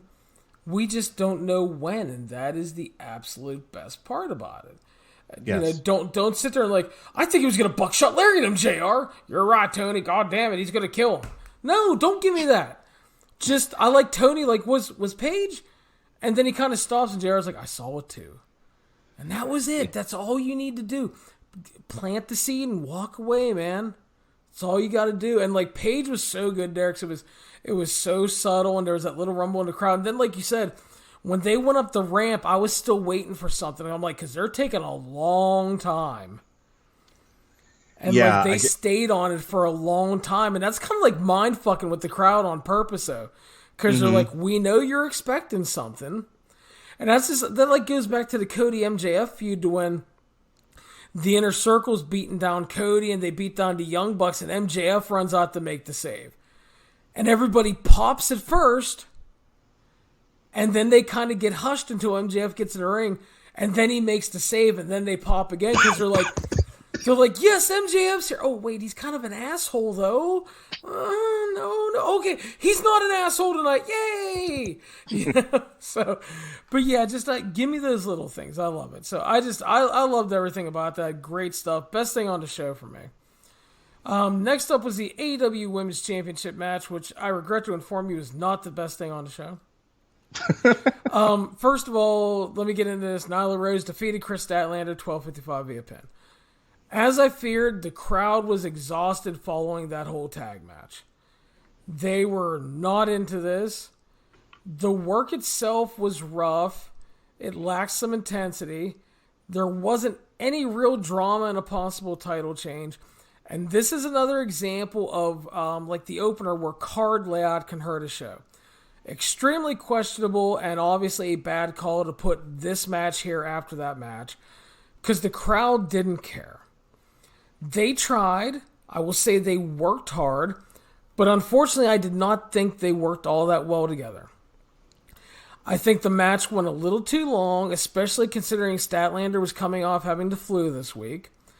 They were not put into a position to succeed, in my opinion. And I think that this match either should have been earlier or later in the show, and at most should have been like a 5 or 6 minute hard-hitting match to get in and out. Probably would have worked a lot better because I just didn't feel they clicked all that well. There was a lot of rough stuff in this, and I thought this was, quite honestly, not just the worst thing on the show. I thought it was bad. This is depressing for me because I really wanted to love this match. I've liked Nyla Rose since I saw her on whatever the first AEW show that she showed up. I didn't love her gear, but I thought she looked great. I was hoping that she was going to be the first AEW Women's Champion, and I don't want to go. We'll be here for another hour if I start telling you my frustrations with this women's division. So suffice to say that that's not the direction they chose, but they're there now, and I couldn't be happier for her because I think she has a great look. I think she's pretty good, and I was hoping for big things from her. And then you have Chris Statlander, who apparently, and I don't know if you heard this, Larry, or if it resonated with you, but it did with me. Her ship crashed landed on Long Island. Instant fan I became. So, for those that don't know, I'm originally from Long Island, New York. And I got a kick out of Chris Statlander the more I learned about her, because I know her before she showed up in AEW. I love that she's leaning into this I'm an alien from the Andromeda Galaxy bit. I had my daughter come and watch this and see what she thought of it. And I said I wanted to love it because it's the Beast versus the Alien. This should be magic. And while I don't listen to the podcast anymore, as Bruce Pritchard would say, and then the bell rang. And it was almost like they were trying to work, like a Braun Strowman, Brock Lesnar, or Samoa Joe, like two. I was thinking about like Luke Harper. Just they were trying to be like two big men, and it didn't click, and it wasn't working. And I wanted more from Chris Statlander. I want her to be a little bit more bigger, broader. And I don't mean physically. I mean with her gimmick. Because I think Nyla Rose plays a good bully beast. But so yeah, this was clunky as fuck. And slow and plotting. And it was like, it reminded me of a Big Show match, which is not a positive. And it's depressing because I really wanted this to work. And I don't want them to lose faith in Nyla Rose because she just got the damn title, and I see so much potential there. But I could see where they would look at this and going, well, what about Plan C? Well, unfortunately with Nyla, she is very much a tale of two performers. I've seen all of her AEW stuff, and she either has really clunky, rough matches like this one, or she wrestles Rio and has really good matches. And there's kind of no real middle ground with her right now. Mm. And part of that is she just needs more work. I think there's definitely potential there for her to be a good beast character. And I mean, I really enjoyed the last Riho match. I thought it was one of the better, if not the best, women's matches in AEW. I thought they worked well together. I thought they played the formula really well. And Nyla really felt like she was in her role finally. Like it kind of, how like you see like they talk about sports athletes, like when it clicked for a pitcher, when he finally figured out all of his pitches and stuff like that. That match for me felt like everything clicked for her. And then we got tonight. Of the two little Japanese girls who... All right, that sounds really condescending. Of the two Japanese female wrestlers that have been a big part of AEW, the one that jumped out at me, and I was sad that went away for a while, and I'm happy is back, but I wish they would do more with her, because I think she has more of a personality, is Yuka Sakazaki and her ridiculous big genie pants that she wears. I thought she was great. The few times that I saw her like Fyter Fest and Fight for the Fallen, whatever the hell else she was on, I was like, wow, her I can get into. I mean, she looks tiny, but I'm fine with that. I love Kairi Sane for kind of the same reason, especially with the current evil, over-the-top, stereotypical Japanese villain gimmick that she does. But yeah, Riho always seemed like, I'm sure she's a fine enough wrestler, but she just seemed kind of bland to me. Yuka had the personality. Yeah. I understand that, and Yuko and I believe Riho worked a dark match before the pay-per-view tonight. Yes, sir. with good old 3 times a charm with your evil heel promo, Britt Baker and Penelope Ford. Yeah, so we'll see about that. But yeah, I like Yuka as well. But yeah, it's like Nyla. For me, it felt like in that last Riho match, it felt like it really clicked for her, and then this match happened, and I'm not blaming her for everything. Like, the finish was really rough. I thought she was going to kill Kris Statlander. But again, I think booking a nearly 13-minute, really physical match with someone coming off the flu in Statlander and someone who's been inconsistent in Nyla, not a smart idea. And again, I also think the match positioning was a big mistake. I agree. This probably needed to be earlier. They might have done a better job of almost swapping this with doing your idea of starting off with Darby Allin and Sammy Guevara, then doing Nyla Rose, Kris Statlander, and putting Hagar versus Dustin Rhodes in between the Elite and MJF and Cody might have been a better idea. Yeah. So then Cody arrived for his match, and we got a live performance of his theme from Downstate. And let me tell you, I was not a fan. Some bands are very good live. Downstate was not one of them. I did not like this at all. I love Cody's theme, but this sounded pretty shitty to me. I was gonna say, like, I think Cody's theme is great. Did these people not show up for sound check? They sucked. Well, it's not just that. I mean, I'm not expecting like fucking pitch perfect singing from like a group like Downstate. I'm not trying to be a dick, but I mean, Brother was super off key to start, and just like it didn't get any better. No. Because, like, that opening theme of his music is so great. And it sounds powerful, and dude's just, like, not good. And I don't know who the hell he is, and I don't really care, but all you need to know is it was not good. So on the one hand, he didn't do his cosplay getup this time, which I was happy about. On the other, can we just take a moment to discuss the neck tattoo? Yeah, Cody got a big-ass neck tattoo if you haven't seen it, and the funny thing is, it's only the second worst tattoo of the week, because if you haven't seen Jack Gallagher from 205 Live, yeah. I have not. What you're gonna have himself? To look it up on Twitter, dude. My man came back to 205 Live with like a giant fucking chest tattoo and tats all over his arms. He looks like bargain basement Conor McGregor. I don't know, dude. It's not good. It's like he's having an early midlife crisis. As a man with 4 tattoos, can I please say to these people, just fucking stop? Yeah, unless you're on meth or going to prison, enough with the tattoos in places they shouldn't have tattoos. And, like, listen, I get Cody, because he got, like, the Nightmare family signature or whatever the fuck it is on his body. But here's the problem. He got it on the side of his fucking neck. It looked like a prison tattoo. That's why I made that joke. Again, I work with incarcerated folk. I've seen a lot of neck tattoos. I've seen better ones. That's awful looking. Yeah, not a good life choice there by the Codester. You're married. You're surrounded by people who like and want to help you. Who let this happen?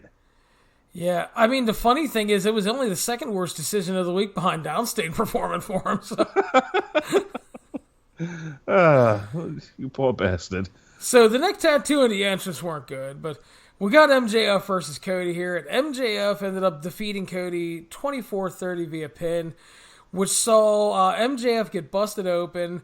He tried to destroy Cody's foot, which does have a legit broken toe from the cage moonsault.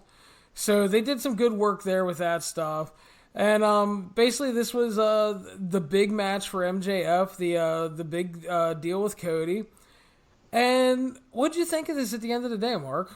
Oh, I loved it. I thought it was great. I'm gonna talk about the match in just a second, but Cody losing, on the one hand, it does great things for MJF. It gives them a place to go with more chapters to work through, and I'm all fine with that. I actually wish they had not pulled the trigger on MJF's heel turn when they did and had drug it out a little bit longer, but that's besides the point. I think my only my only asterisk with this is Cody's lost a lot of matches, a lot of big time matches. And I don't want him to be so giving and so magnanimous in putting other guys over that he loses the AEW crowd. You know what I mean? I think that's fair on one hand, but the other thing I think you have to remember is, number one, this is the first match of the feud. Sure. That's number one. Number two, MJF desperately needed a win over a name. Okay, so him beating Cody makes sense. And the other thing is, Cody's over. He's one of the biggest baby faces in wrestling right now, and I know some people like to disagree with that, but it's a fact. And the thing is, he can't challenge for the world title. So he can afford a loss right now. And the other thing is, I think he'll rebound because I'm pretty sure he's going to be involved in the Blood and Guts match. Sure. So, I mean, I'm not necessarily worried about Cody right now. If he starts fucking dropping losses to, like, the Butcher, like, no offense to the Butcher and the Blade, I actually liked him a lot. But if he starts dropping, like, matches to the Butcher and Marco Stunt, we can have a little more of a deep conversation. MJF is a guy that they have signed long-term. They have long-term plans for him. They expect him to be a major face of the company. So I don't mind it. I get your point completely, though. I think it is something to watch. But again, he lost to Jericho. He lost to MJF. You know, again, he's not losing to Brandon Cutler or Peter Avalon. Yeah, and I totally get that, and that's why I said I have some anxiety about this, but I'm also willing to be patient and see where this goes. I don't hate that he lost. I'm wanting him to succeed, and this is a company that sometimes when they should go right, they go hard left into a wall. So, you know, just keeping that in the back of my mind. Things I liked about this match. I thought they work really well together. They are hand in glove. I thought they did a lot of great spots here. Of course, it's a Cody match. My wife noped out of this early. She's like, Cody's wrestling next? I'm like, yeah. She's like, I'm going to bed. This is going to be full of blood everywhere. And I'm like, you're not wrong. And what did we get? You know, fucking MJF's face full of blood. I love the fact that Brandy tried a high cross body on Wardlow, and Wardlow didn't sell it. He just caught her and was like, ugh. Stop. Go away with your Brandy self. And they worked that into a spot, which got Arn kicked in the head and all that. I love the fact that MJF won by cheating, and there was a lot of, you know, it wasn't overbooked. You know, it wasn't, you know, just a lot of fuckery. It was a classic. The heel went into the tights to grab the knucks or the ring or the roll of quarters or whatever it happened to be. In this case, it was a ring. And he decked the face with it, and the ref, of course, never saw it. I loved all of that. I thought Cody's matches are not flippity-doos and flying all over the place, and that's not MJF either. They worked a solid, well-told, full of psychology wrestling match, and I was hooked from beginning to end.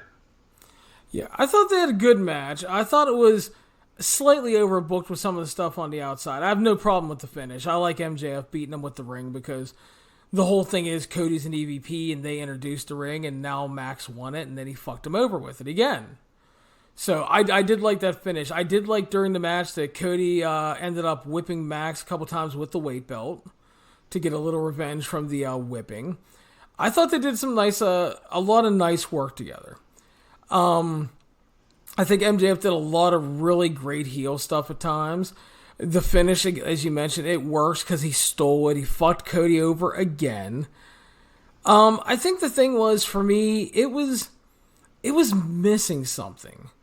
I liked a lot of what they did, but it didn't feel as heated as I thought it would be.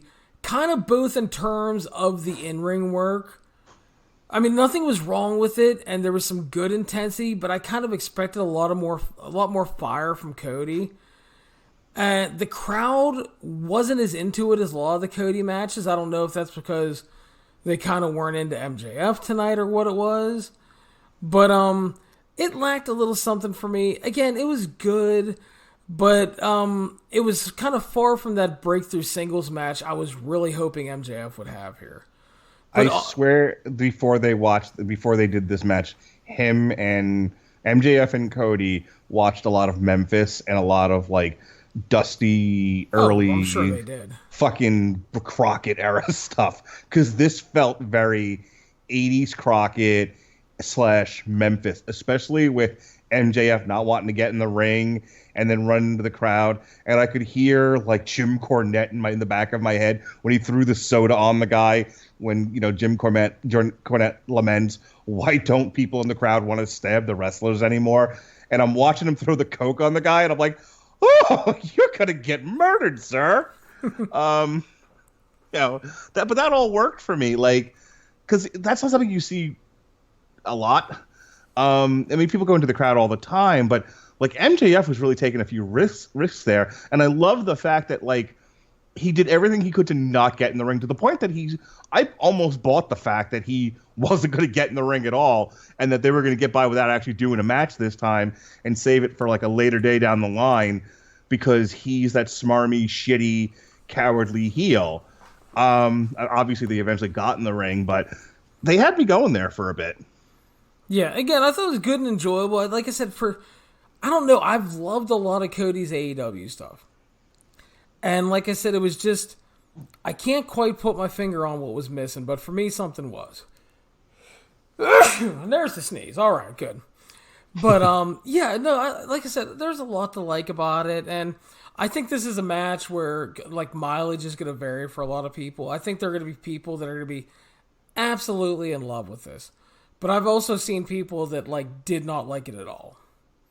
So really? Yeah, and I wouldn't go that far, because, again, I thought it was good. I thought there was a lot of good stuff there. What's if you can kind of distill it down to one major complaint, what's the major complaint?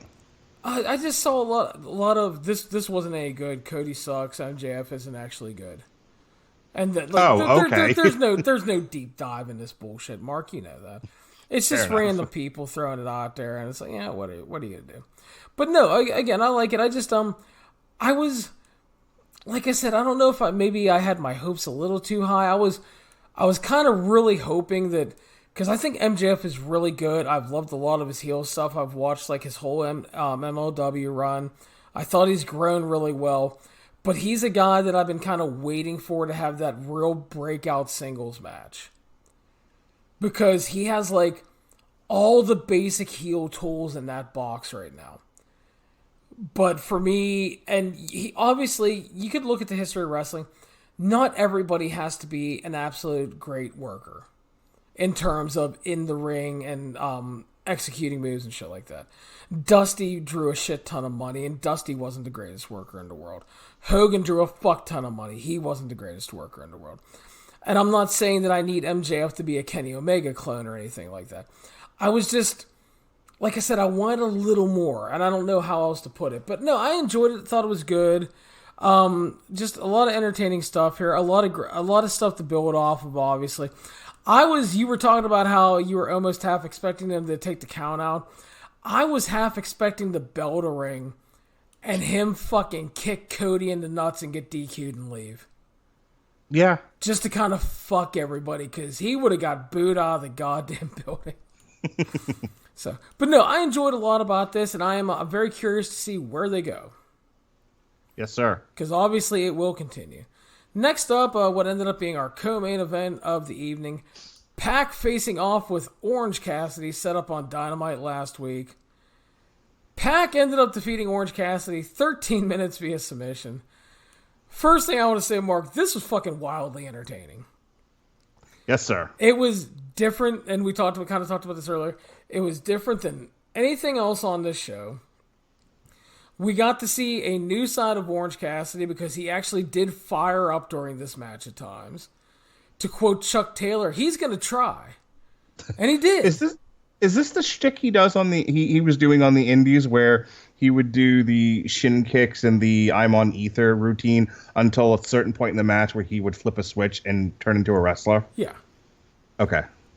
So, but I thought we got to see a new side of Orange Cassidy, which is good. Because you have to grow that gimmick from the occasional spot to where he just kind of does the little shin kicks or he does a dive.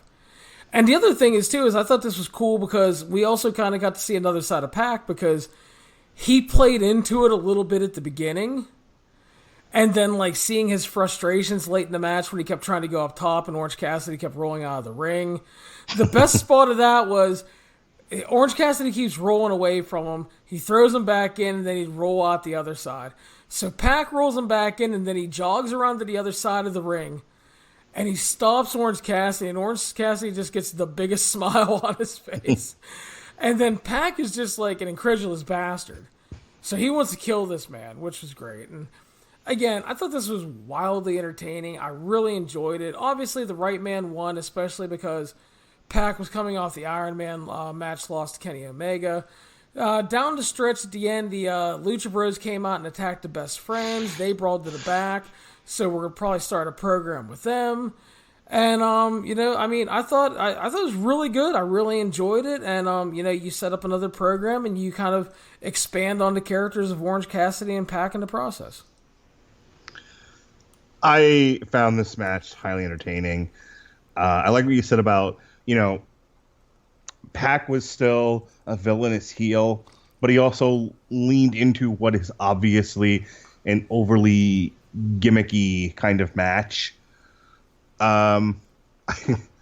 Look, this AEW appeals to college age, mostly male wrestling fans who appreciate ironic wrestling and ironic gimmicks.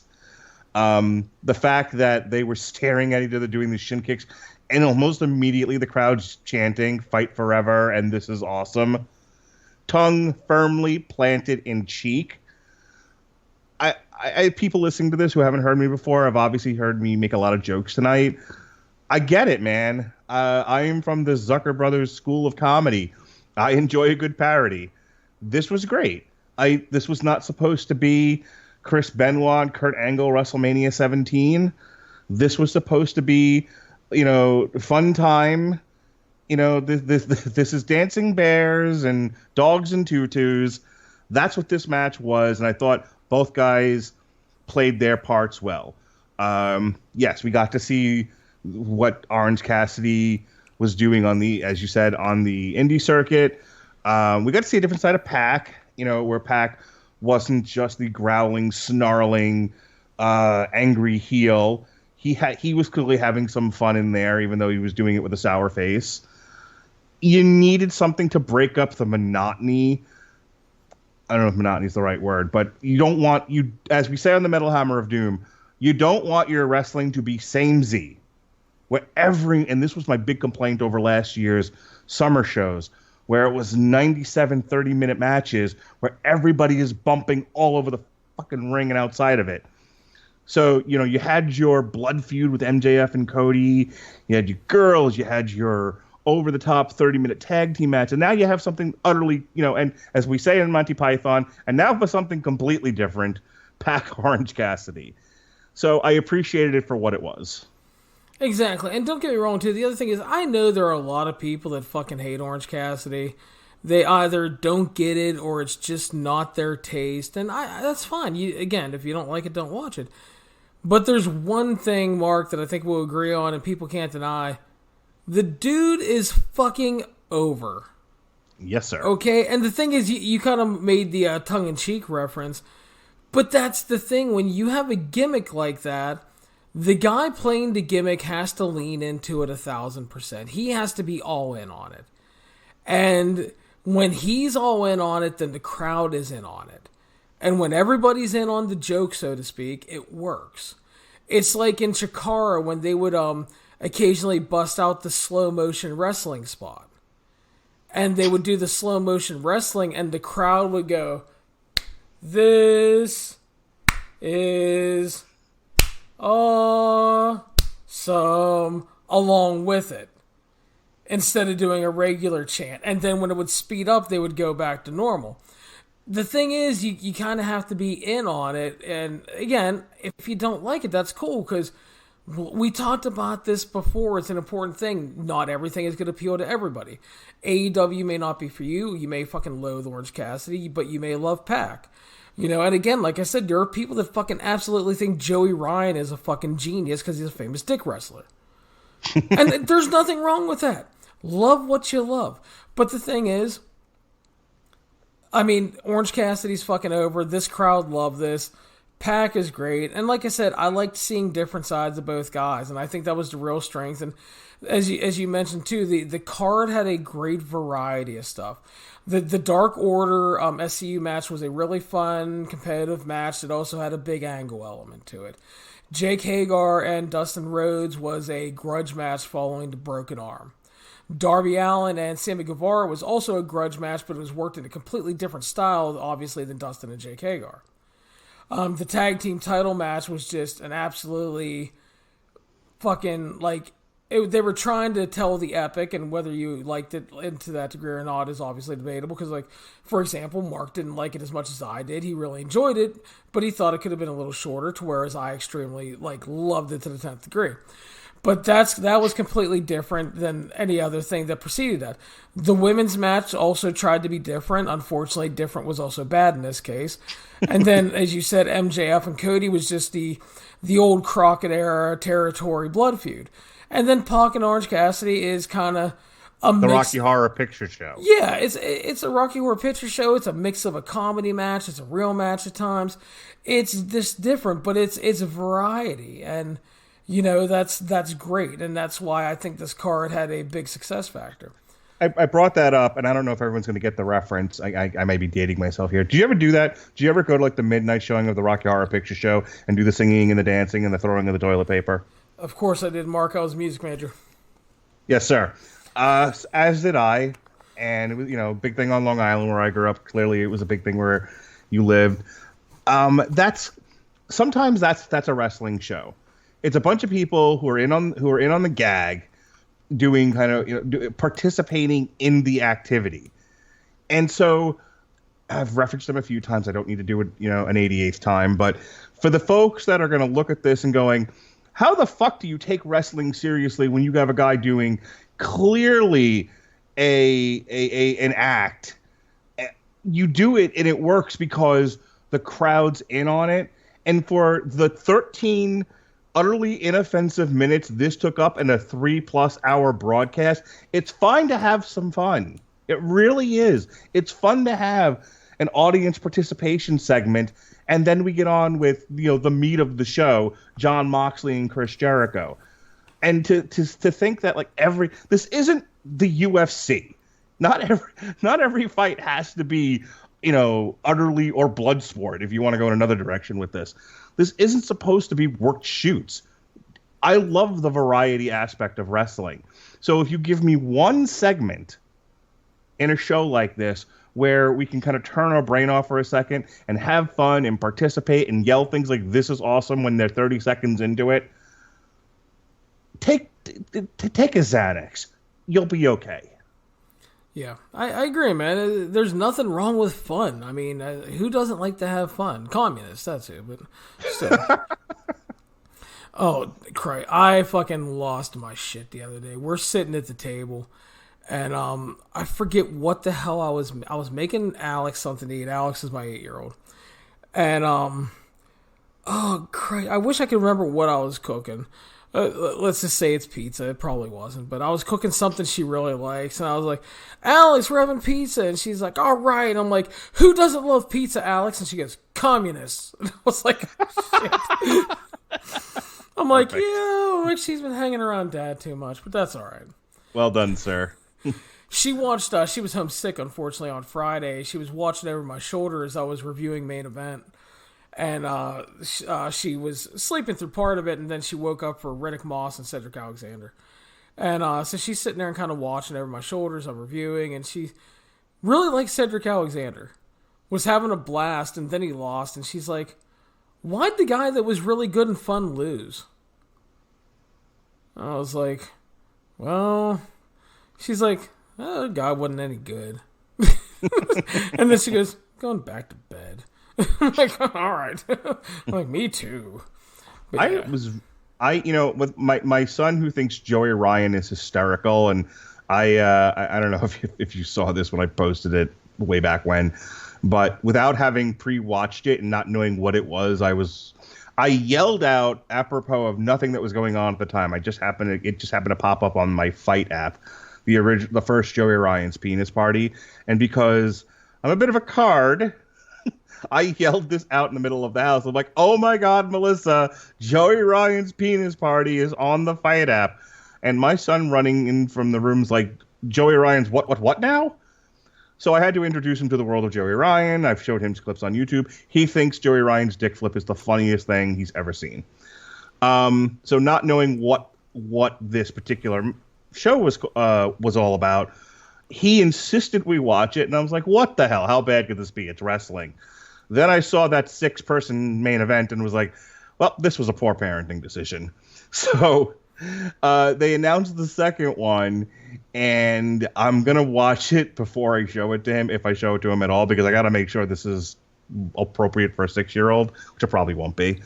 But I just thought that was hilarious that of all the things, of all the wrestling I've shown my son and seeing, what he keys into and what he doesn't, death matches and Joey Ryan's dick flip. Love my kid.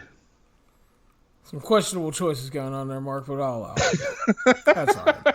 No, I say that in jest, man. I mean, God, Christ, I'm the dude that would drive 4 hours to take Hannah to Chikara shows and shit, man. It's fun. You never know what they're going to key into. There's stuff that I've shown them, and I brought that up because I figured he would have I thought he would key into Orange Cassidy and just think he's the funniest thing ever. And I made him watch the match. I turn off your switch, and you got to watch this match with me. So he watched all of Pac versus Orange Cassidy, and I was like, "All right, so what did you think?" He was like, "Orange Cassidy is the worst wrestler I have ever seen, and I'm glad he was beat by Pac." And I blinked twice at him, and I was like, "You and Jim Cornette should host your own podcast." Disown that child, Mark, immediately. Yeah. No, but so but no. Again, it's nothing wrong with some fun. We go on to the main event of the evening: Le Champion Chris Jericho defending the AEW Championship against Jon Moxley. Walked in from the motherfucking street, Jon Moxley in the house. Yes, and not only did Jon Moxley enter from the streets of Chicago because he was ready to fuck another man up, Chris Jericho had a choir, the Inner Circle choir, singing Judas for him. Oh my God.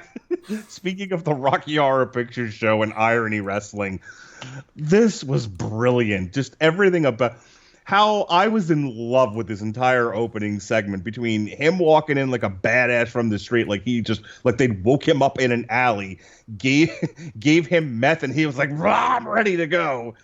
And then flip on that, and you see this ridiculous choir singing one of Chris Jericho's songs. Oh my God, Larry, I haven't enjoyed wrestling like this in a long time. I know. So, 24 minutes and 25 seconds is the match time. This match was tons of heated brawling, Moxley getting busted open, Jericho trying to take out his good eye, the Inner Circle constantly trying to save their champion, failing, getting kicked out by the referee, and then down the stretch as Jericho is trying to pummel this eye of Moxley. He counters the Judas effect and he hits a Death Rider. And then Jon Moxley breaks the third wall and he looks at the screen like he's looking into your soul. And he pops open the eye patch and takes it off. Hallelujah, he's healed! He was fucking Chris Jericho the whole time, hit another Death Rider, pinned Jericho, and won the championship. And Mark, first of all, I want to say, I love this. I thought it was a great main event. I thought the match was really entertaining. I thought they told a good story built around the eye. It had a satisfying finish and climax. And everybody needs to remember, Jon Moxley not only sold this injury on TV, he wore that fucking eye patch for a week on the Jericho cruise. He wore it to Japan on airplanes. He worked in Japan with it. He sold the shit out of that quote-unquote eye injury. And I do air quotes that nobody can see. And in the end of the day, He was the smart babyface. He outsmarted the dastardly heel again. He overcame the odds. We got a new champion. And for me, an overall satisfying end to this show. I loved it. I really enjoyed the match. Jon Moxley's probably my favorite wrestler right now. I will watch. I can't, assuming he doesn't get another kind of like burst or sack injury or fucking hepatitis or whatever the hell he got the last time. He's supposed to be on the next Bloodsport show, WrestleMania weekend. Anytime he's on New Japan, I will be making sure to watch that show. I just love Jon Moxley right now. I couldn't be happier for him. He left and he said, "I have all the money, but what I wanted was freedom," and I'm happy for him. And he's doing what he enjoys in all of these different avenues, not the least of which is AEW. And that joy is infectious. His happiness comes through the screen. And whether he won or lost tonight, watching him and Jericho, and we were talking about this earlier, have that creative freedom to do what they want and have fun out there and to feel young again. I just thought it was great. And someone might be wondering, well, what did you think of the wrestling, you bloviating person, you? Look, Moxley and Jericho are, veteran professionals here. I would be hard pressed to think that they would have a difficult time putting on a good wrestling match. I thought this was great. I thought this was hard hitting. I thought they built on the feud really well. The stuff you were talking about with him breaking the fourth wall and pulling the eye patch off. My goodness. Pro wrestling at its finest. The referee, Aubrey Edwards, throwing out. Oh, she does that like jig where she spun around and threw out the fucking inner circle. I was dying. I was like, wow, that was animated. She's great. Sammy Guevara running in, hitting Jon Moxley with the title, thinking he's dead. All of that just works so well for me. The brawling in the crowd. It was great. I don't often come away from an AEW pay-per-view thinking, gosh, what's going to happen next? I'm really excited to watch Dynamite. But I am. I walked away from this going, can't wait for Wednesday. I want to see if they're going to keep going with Moxley and Jericho or maybe switch trains and it'll be MGF and Moxley going forward for a little bit there. I don't know. I don't know where they're going, but I'm really excited for it. And this match is a large reason why. And we talked about the post-match promo. I mean, Moxley is just, this man is ecstatic, okay? And the funny thing is, when he left WWE, there were people in WWE that said, well, that motherfucker's not going to be happy wherever he goes. He's a miserable son of a bitch and nobody really liked him. Meanwhile, he's giving these interviews and stuff, and he's the happiest motherfucker in the world. He's working 1 day a week most weeks. He goes to Japan when he wants to. Fucking took Renee to Wrestle Kingdom with him. They had a little fun trip over there. This motherfucker's living the life. He has a hot wife. He's working where he wants, when he wants. He's making good money. And like he seems to be in love with fucking life again. And he's like a stand-up comedian or a musician who's like, who they've got something they want to work out on stage, and so they show up to a little club. Like I think Patton Oswalt talked about, cultural moments in Washington D.C. and like some, I can't remember who he was citing, but like some famous musician just jumped up on a stage in some random bar somewhere. That's Jon Moxley right now. But you juxtapose Jon Moxley now against the miserableness of Dean Ambrose in his last year with WWE. You could not. There were some people that you could probably not convince they're the same person. He's working at a different level. He's re-energized. His promos are fun. He's happy. And again, he sits there and he gives this big promo afterward. I love this shit. It's been a hell of a year for me. This moment belongs to all you guys because you drive the company. A year ago, AEW talked about bringing pro wrestling back, and we did it. He thanked the fans again, thanked everybody that had been with him the whole time, the AEW family. Said it's beer o'clock. They tried to start playing his music to play him off like it was the Oscars. And he was like, what the fuck is this? And they stopped, so he's like, I'll face anybody, but now it's time to knock back some whiskey.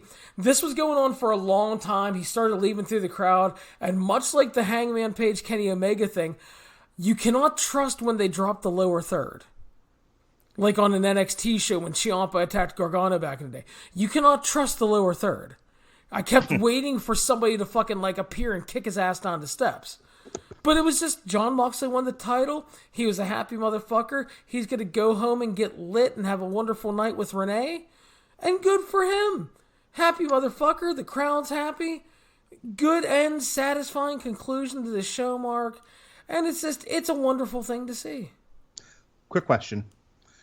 Do you think Seth Rollins and Becky Lynch were watching the show and when it was over, destroyed their living room? Maybe Seth. I mean, Becky's probably fucking happy for him. Seth is the whiny bitch.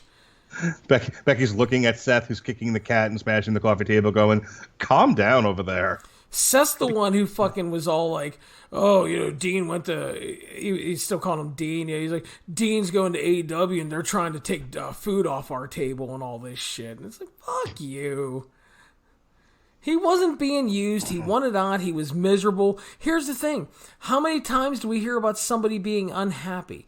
Dolph Ziggler has been bitching about being unhappy for 6 years and leaving when his contract's up. You know why I don't feel bad for Dolph Ziggler? Because he's a fucking stupid idiot that keeps taking the money, but yet he's going to complain about being unhappy all the time. I'm all for people taking bills off Vince's money tree.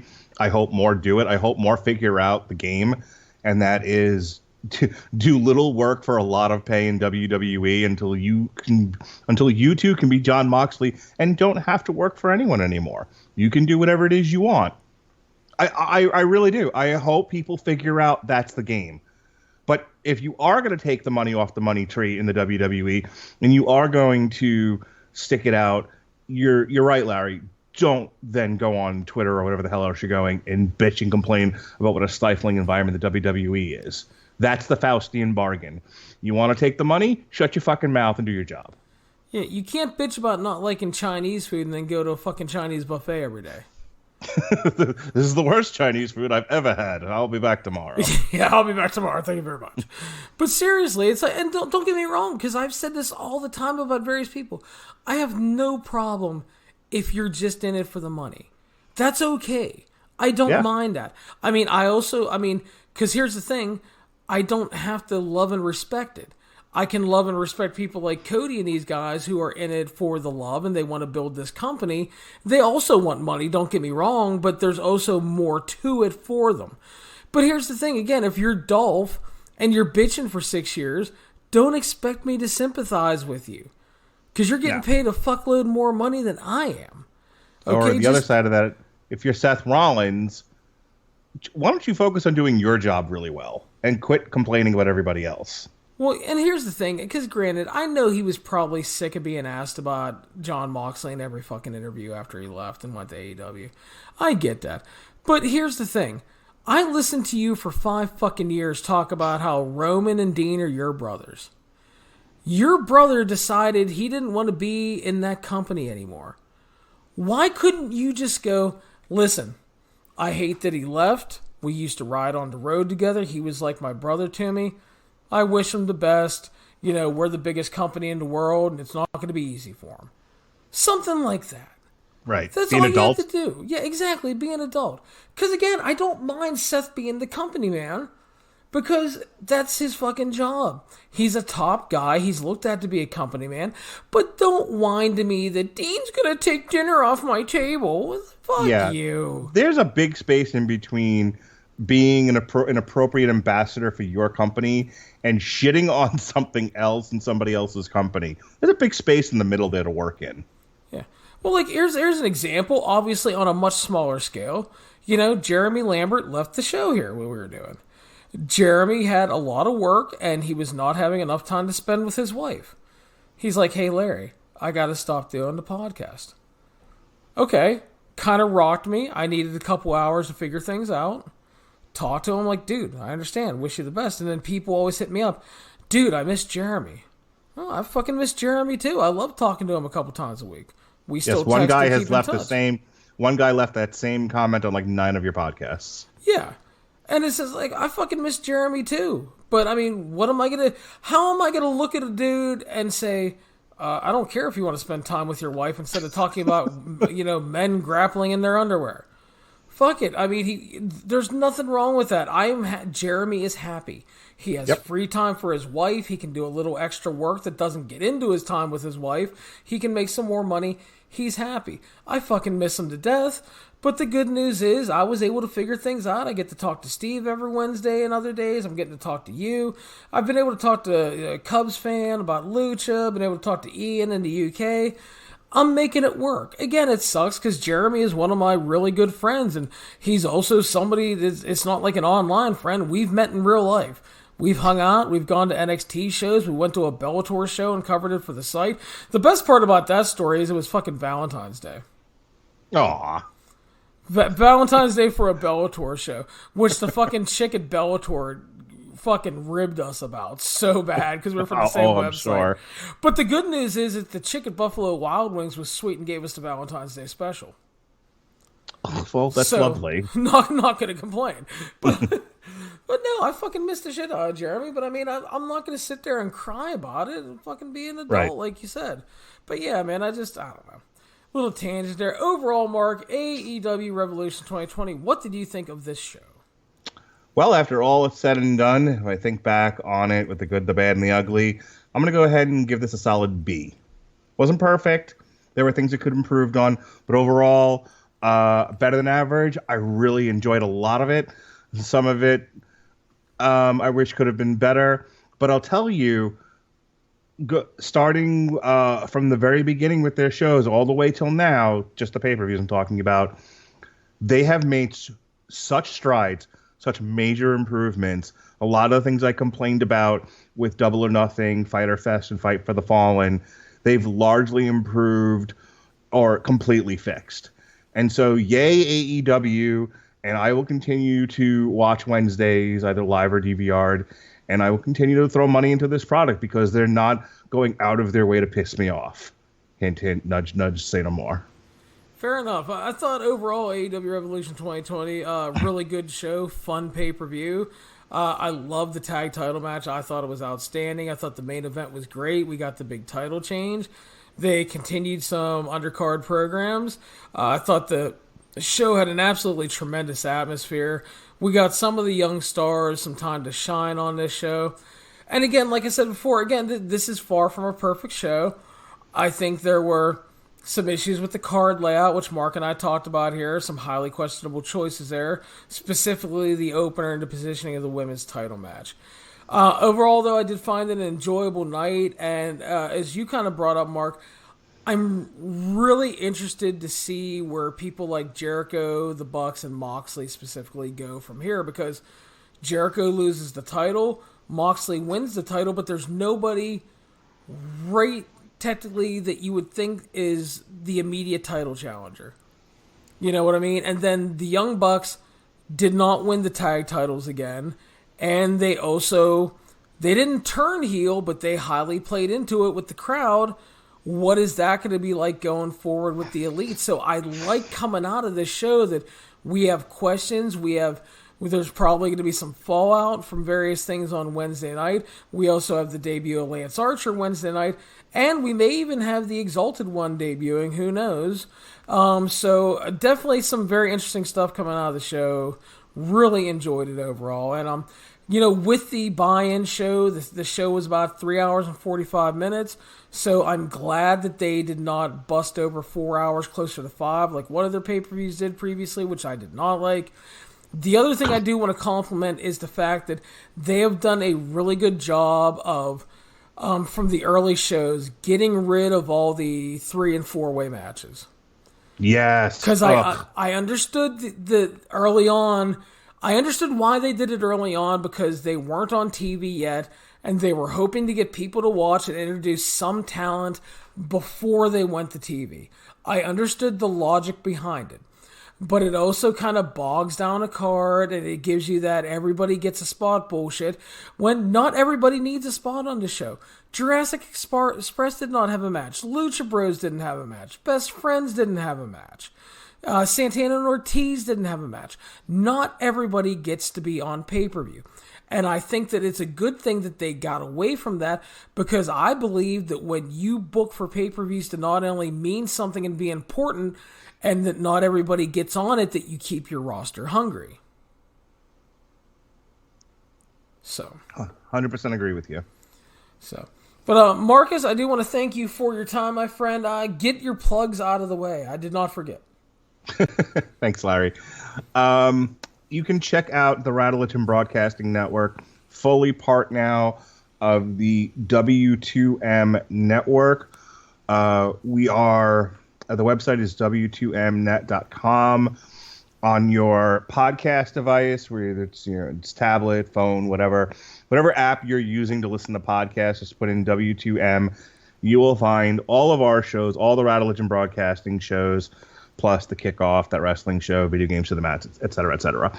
We hope you'll, if you enjoyed me or hated me, I'll go either way.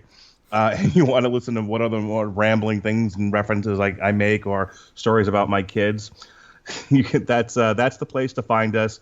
We podcast pretty much almost every day. Most recent shows were Lock and Key. We did the comic book, The First Trade, Robert Winfrey and I of 401mania.com.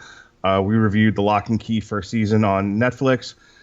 Jesse Starcher and I reviewed the new Demons and Wizards. Alexis Hana of Honeysuckle Rose Creations and I reviewed the new Green Eggs and Ham. And Larry, for your children, I read aloud the Green Eggs and Ham book. That's on there as well, so you can play that for all the children. And as a bedtime story, Mark reads to your children. I am here for the children and the people. So we talked about the show, and I read the book, and we talked about the book for a little bit. We got boxing coverage. We got the Deontay Wilder, Tyson Fury watch-along that's posted up there. Next week, we've got some shows dedicated to October Faction, The First Trade, first season on Netflix. We'll be reviewing the new Five Finger Death Punch. And the Us Movie folks will be reviewing the new Invisible Man movie. And then on Saturday, I will be distracting Robert Winfrey from his coverage duty so that we can do a watch-along for Israel Adesanya versus Soldier of God, Yoel Romero, in the UFC. So that's all there, and I want to thank Larry for having me on. This was a lot of fun. Can't wait to come back. By the way, what was up with your man Deontay Wilder with his fucking costume excuse, man? What kind of bullshit was that? My costume was too heavy, my legs got tired. You know why you might not get tired in the future? Don't get punched in the fucking face a bunch of times. Yeah, that's a guy who does not want to admit that he got beat to shit by Tyson Fury. He got fucking schooled. So. Yeah, not a good look, Deontay. Stop talking in public. All right, so yeah, I want to thank Mark. That's going to wrap up episode 95 of the 411 on Wrestling podcast. You can follow us on iTunes, Stitcher, Spotify, Google Play, YouTube, the 411mania.com website, any major podcasting platform. Please make sure to subscribe to our show.